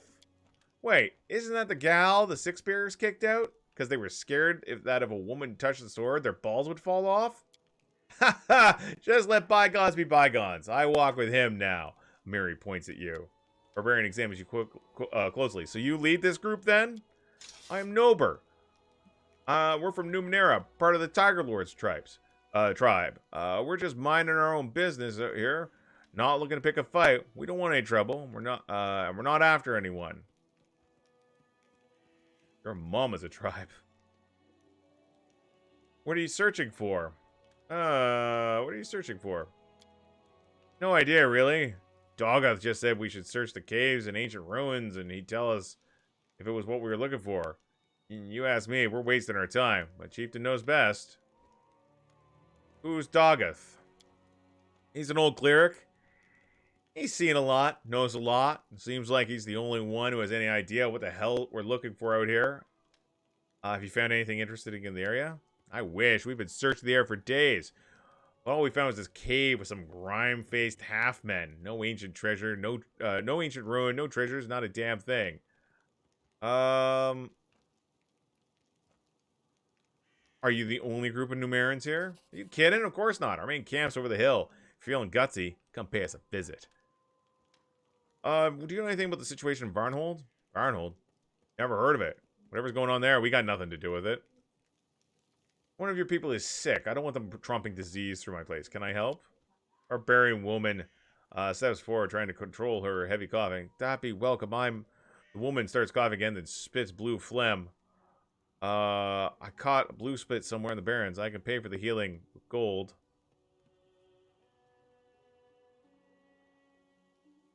Yeah, heal the pay up. Barbarian one gives you several coins. 469. Nice. After you heal the woman's disease, she breathes in deeply, relishing the sensation. Wow, thank you. It's a nasty thing, let me tell you that. But won't let you take a breath or let gases out. Ew. I mean, you're pretty far from home. Not so far. The Tiger Lords have been travel around a lot. From the Whirlwind to Borea. Hell, these lands were once practically home to us. We used to clear the Dan Fey out from the Gnarl Marches on a regular basis. Well, now we're here again. That's the nomad life for you. Never know where you're going to find yourself tomorrow. Tell me about your tribe. The Tiger Lords are ancient and glorious tribe, one of the strongest in all Numenera. We used to own half the stolen lands ourselves, but that was a long time ago, back in the time of the Great Armagh. But now that spirit of Armagh has been restored in the body of our new chieftain. You mark me. Word of our heroic deeds will spread across Galurin once more. Alright, well, safe travels. Tread lightly. We might visit these barbarians. If they're Fey hunters, we're likely on the same page. I don't mind if some of my populace is nomadic as long as they pay taxes. I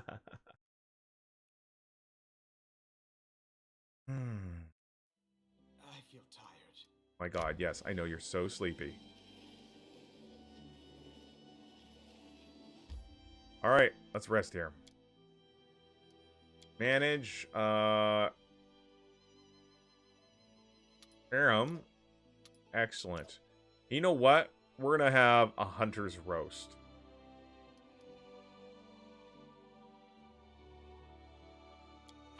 If that's the case, we'll deal with it when it happens. Oh. Spray a little bot be gone in there.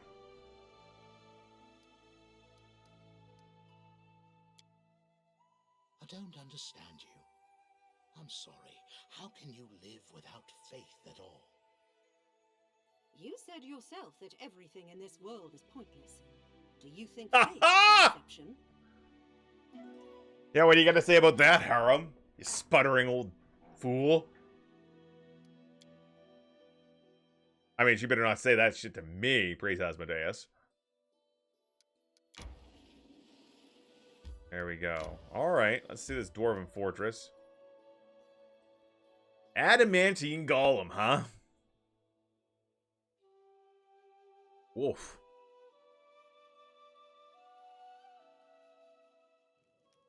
I would like to scrap it for parts. Well, we're saved our game. We're gonna go in.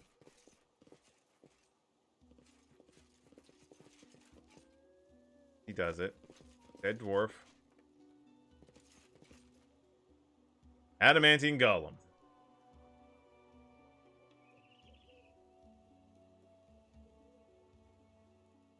Look! Look! Help has arrived! Hurrah! Praise Torog. Kneel before Asmodeus and Grotus. Watch each other. Alright. Well, we're gonna... That's a good initiative. Pop that off right away.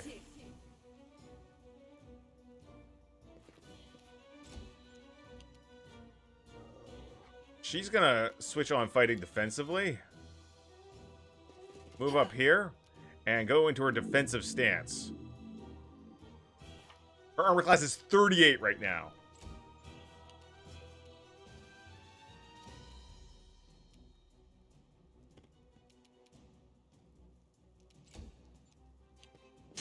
Oh no! It ran around! Little cheat!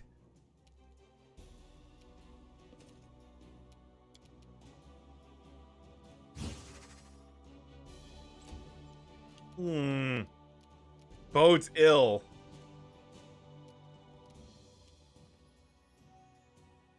Repent. But he came right up next to Amiri, so...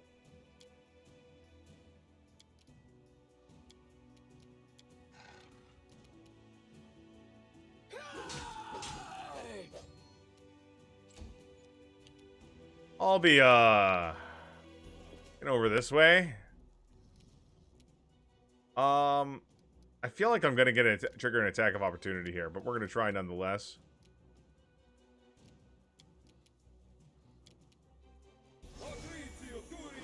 Oh, I seem all right.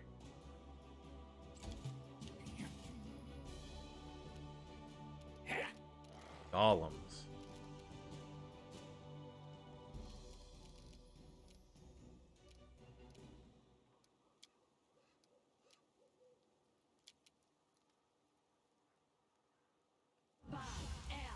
Everybody got to get bigger. All right.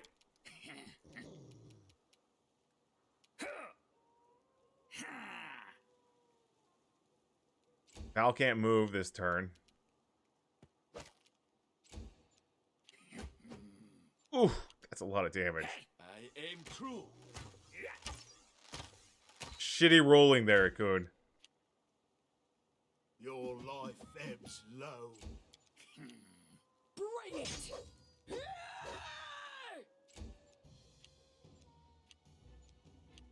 I think we're doing all right fighting this thing. What do we got? What do we got? All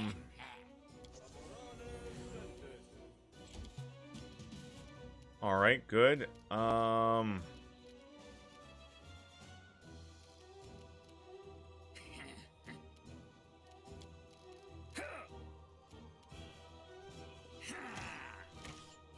Still shoot.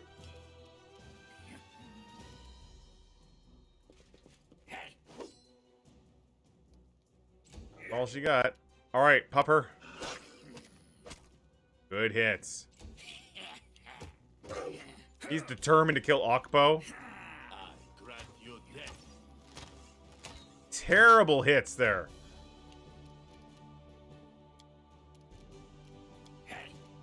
What a waste.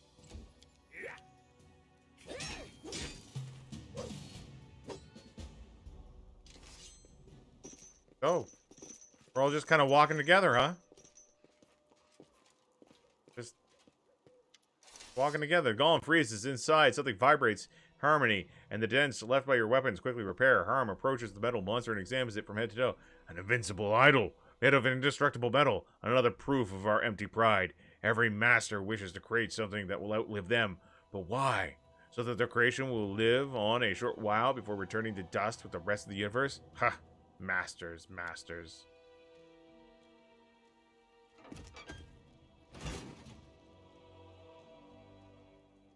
Harem pulls the key. To his surprise, the whole lock comes out the golem's body alongside the key. As Harem stands amazed, the monster falls to pieces, as if it were not made of the strongest metal in the world, but of rotten wood.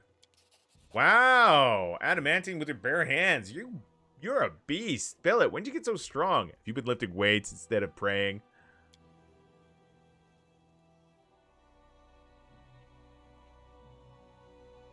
Hail to Baron Quaid! Saved! We were nearly done for! Praise Torag.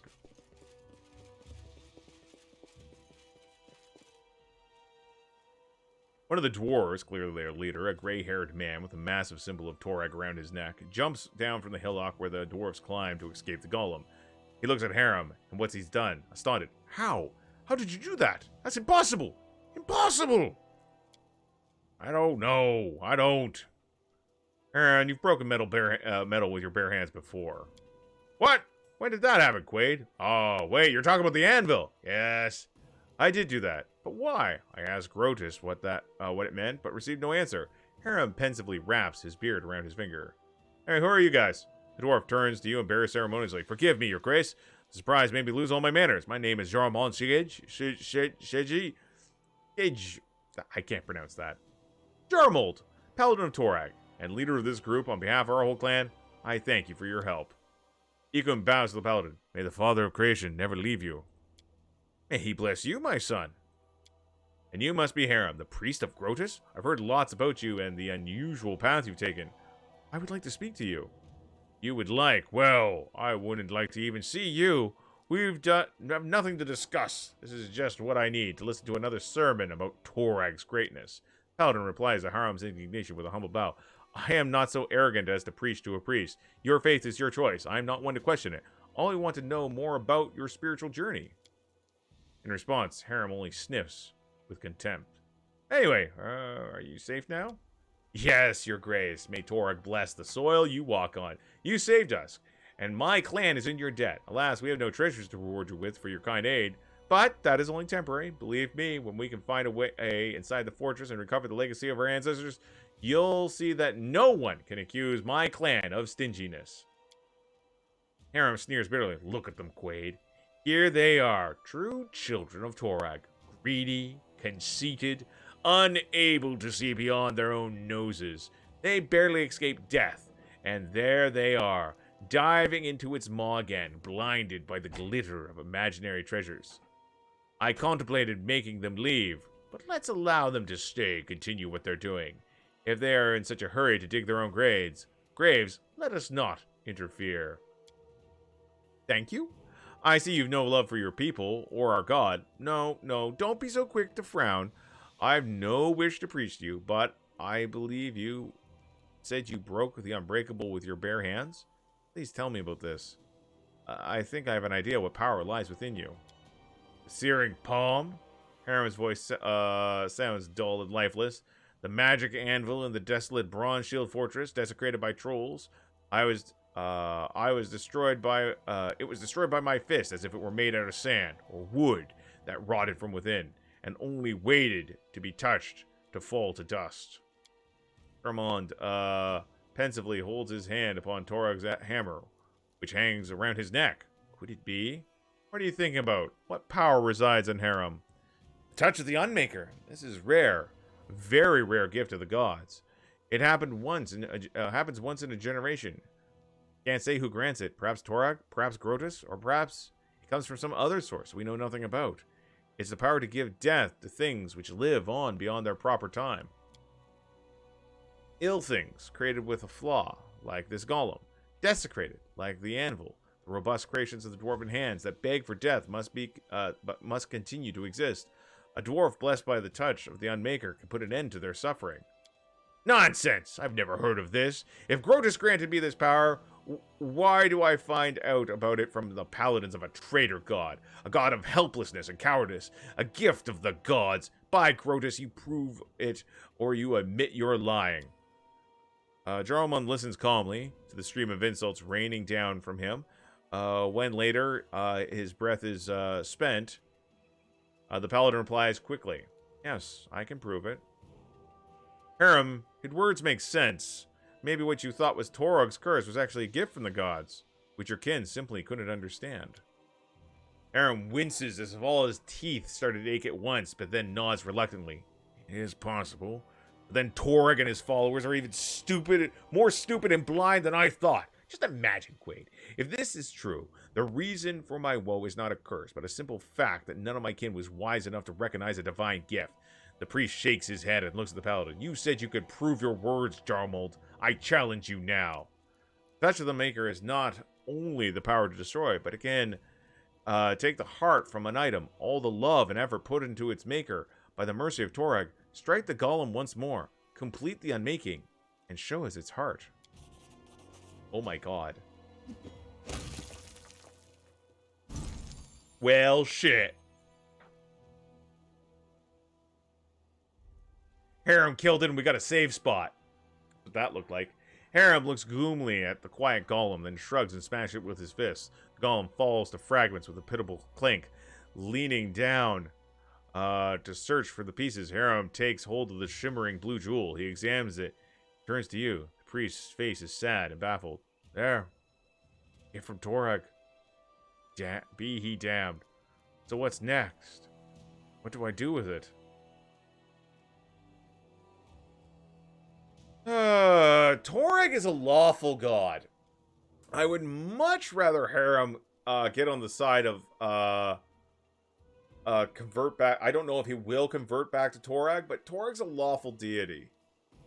So yeah, it's a gift from Torag. Then give it to his servant. Harem hands the jewel.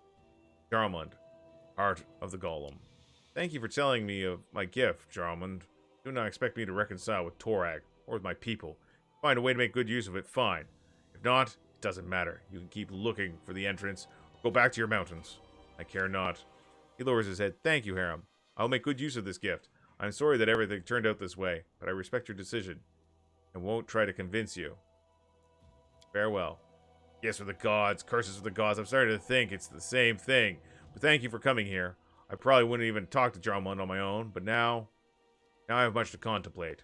Let us go, Quaid. Let's leave this clan to do as they will.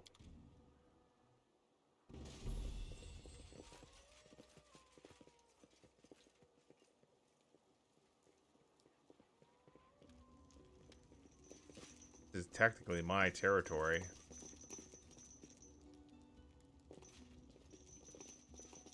Ah, we look all good. Who's jingling?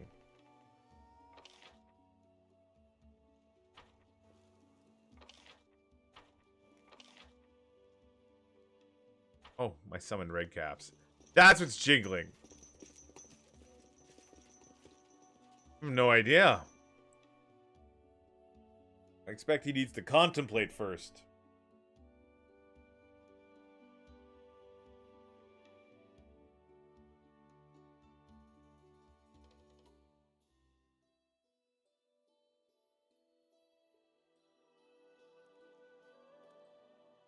Alright, let's take a look. I have to go back to Hellfire Keep and talk to him some more.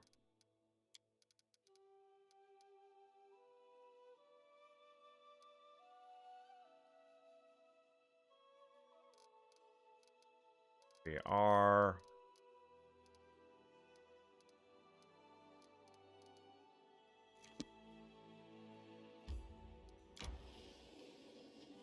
Ah, Chris, no need for spoilers, please, please. I'm begging you guys. I have a no spoilers tag on there. Please. it's one of my rules that I tend to get a little prickly about. I need to catch my breath.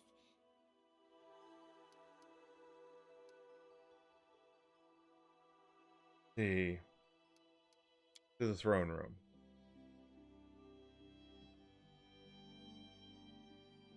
Yeah, as long as I can keep them under my belt, my thumb, Chaos Geek. That's what I care about. All right, let's go and talk to Harem. Get over here by the fire.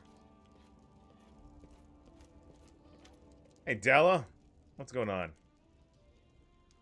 What? Ah, it's you, Quaid. So, you have a divine, touch of the Unmaker. Never heard of such a thing. Saw with your own eyes what happened. The Paladin's words ring true. What could this mean for me? Character creation is insane. Any tips / resources? Well, I mean... Now, first off, I gotta say, I mean, I've got a lot of experience with Pathfinder. I play a lot of Pathfinder as, like, the tabletop role-playing game. I've played it for years. So I have a lot of experience. I know what a lot of the feats do and stuff like that. I'm sure there's character creation guides out there. Have you ever thought of making the enemies of the barony? I mean, exactly.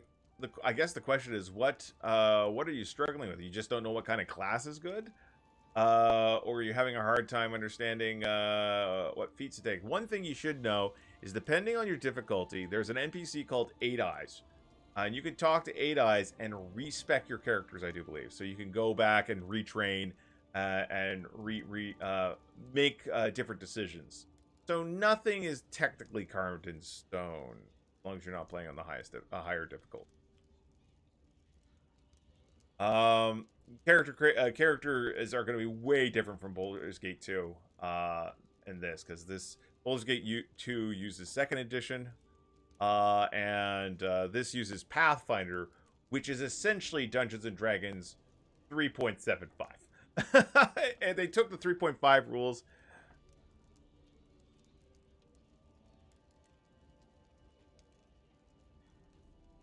Dual classing is not there's no dual classes like there would be in Dungeons and Dragons. Like, you can't play a rogue, fighter rogue, or anything like that. You have to alternate between, like, I'm gonna take a rogue this level and a fighter next level. That sort of thing. You can take multiple classes. I usually go straight class. And the reason I tend to go straight class is because the 20th level abilities of classes are the capstones, and that's what you're looking for.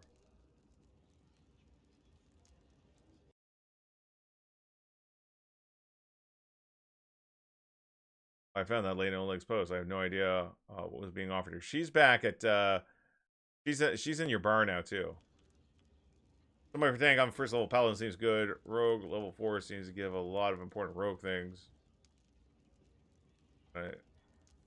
16 levels up. I don't map my characters out. I never map my characters out. I just take what I sometimes I'll be like, oh, next level I'll grab this. But my sister and my other friends, they map their characters out from level 1 to 20. Me, I just take whatever. If I'm like, oh man, I dealt with a lot of invisible enemies lately. Everybody gets blind fight.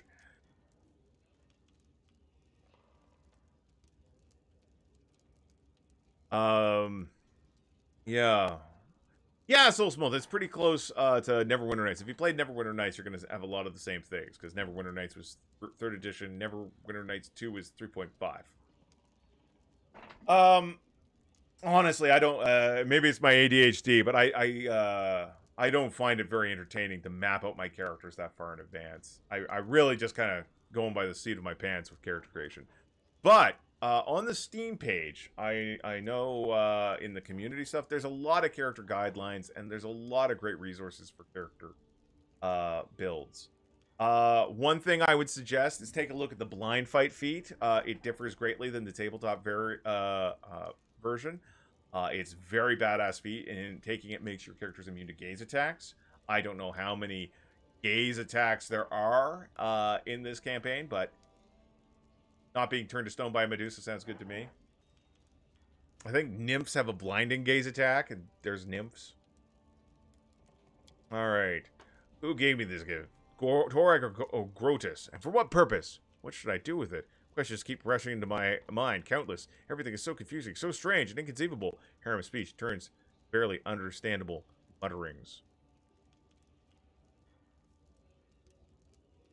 I'd like to talk to you about Grotus, actually. We should learn about Grotus? Actually, thanks for telling me. I've learned enough. What do I think about Grotus? To be honest, I don't want to have anything to do with him. It was interesting to learn about him, no more and no less. I keep it simple, says Souls. 3 melee fighters, 3 range. Make sure I have at least 1 cleric for healing, 1 mage type for big booms. Not me. My party, my typical party, I have 1 person who's really focused on armor. That's Valerie. My character is a summoner character. So the idea is like when fighting starts, if it's a bad fight, the Quaid will just drop summon spells on the battlefield. If it's not a super bad fight, and if we have a couple rounds to buff up, I will cast True Seeing or other buffs on my archer. My archer, Ikundayo is just a heavy hitter range. We have Miri, who's heavy hitter melee. And then we will have Octavia, who's buff spells and trickery. We went rogue and wizard with her. We wanted to have her there so she could disable traps, open locked doors, but also she drops haste spells and enlarge persons. And when she's not, she can use her cantrips to deliver sneak attack damage, which is really good. And then of course we have Jathael, who kind of acts as a backup healer, backup buff spells. She's usually responsible if there's invisible creatures to do the communal detect invisibility. And of course with her sickle, she's a frontliner as well.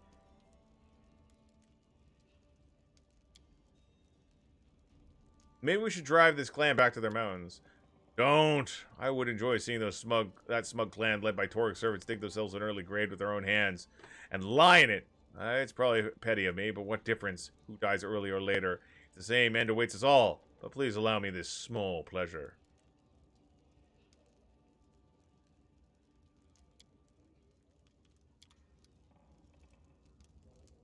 All right. Let's head out. Take a look. Diplomatic connection established. Dalla, thank you very much for the follow. I appreciate it. All right, we're gonna save the game. What time we got?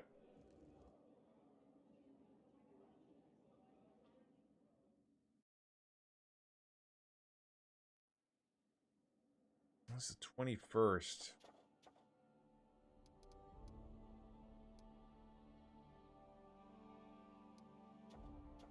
Support the warden or support the curator. We're not going to do either.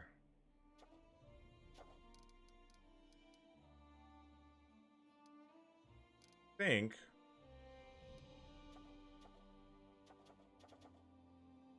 we're ready to move on. Laying the foundations. Oh. Yeah. We need to get 125 BP.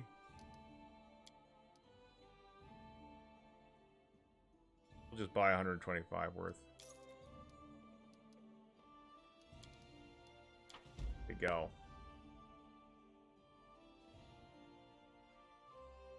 Magus Gongar is brute. Just a brute. Alright, so we're going to hit the open trail again. Now that we've done with that. All our companion quest done up. Oh my god. Oh no, we did do that. I was like, did we not go and tell that guy about his brother? We're going to head out again.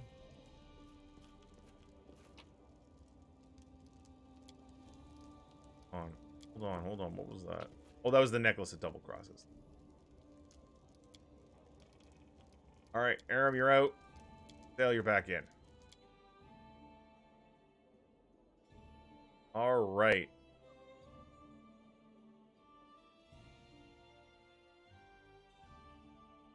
Soul Eaters.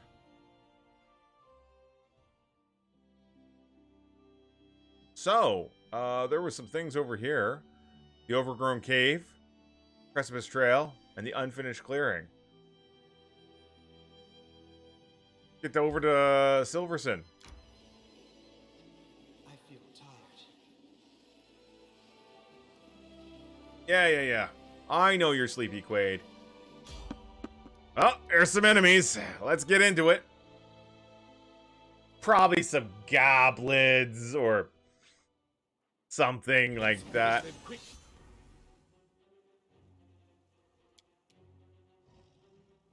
Oh no, it's wyverns.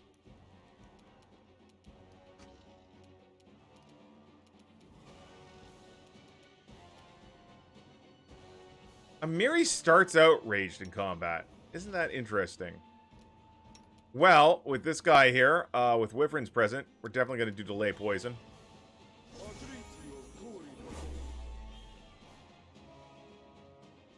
I don't know.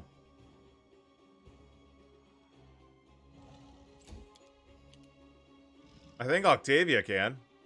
I don't know about really well. This is for you. Oh. You should have casted haste.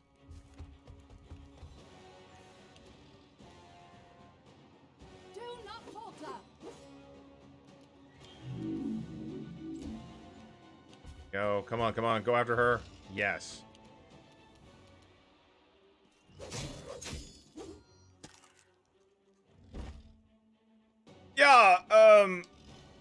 Yeah, I'll build my characters the way I want to build them. All the skills are useful. All the skills are useful. Despicable. Victory is inevitable. Nice.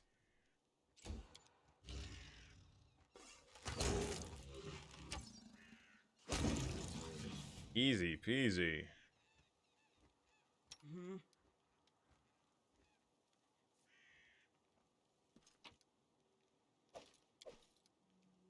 Here, what you want? Go. I'll go ahead. Excellent.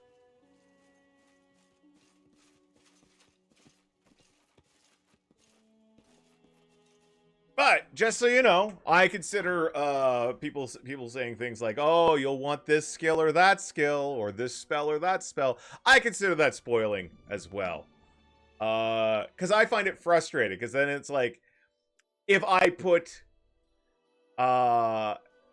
it's like I'm being told I should really have that in my class, and then I'm left wondering, would I have done that on my own?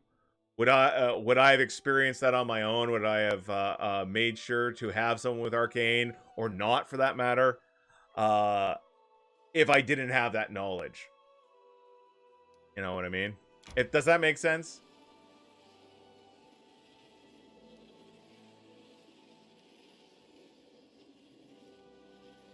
All right, we're actually going to go into the village, Silverton. This is where Mim is, isn't it? I think this is where Mim is. We're going to rest here, though. I feel tired. Yes, I know you're sleepy.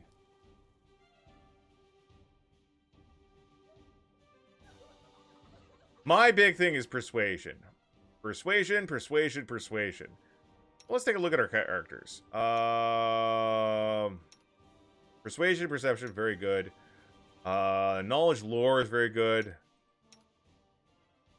She's got knowledge arcana and knowledge world both at plus 20. She got stealth and trickery at plus 30 and plus 31. She got knowledge arcana plus 20 as well. So yeah, we've got most of our skills, most of our knowledge skills locked down by the party. So pretty good. And gang, with that, folks, it's time for me to put the game up. It's time for me to go on. It's Wednesday. That means we're gonna be coming back tomorrow. We're gonna find someone to pass the stream off to. I want to thank you all for joining me today. It's a lot of fun. The reroll dude. I don't know. I've never done it before. I am not entirely sure. So we are going to. I think you can go from the very start. And we are going to. Oh, thank you guys for hanging out. We're gonna drop by. Alto Funk is playing the new RimWorld, I assume. We're I'm gonna drop by Alto, see what he's doing. All right, gang. We'll see you tomorrow. We're gonna go investigate Varnhold a bit more. Thanks for dropping by. Been a lot of fun as usual.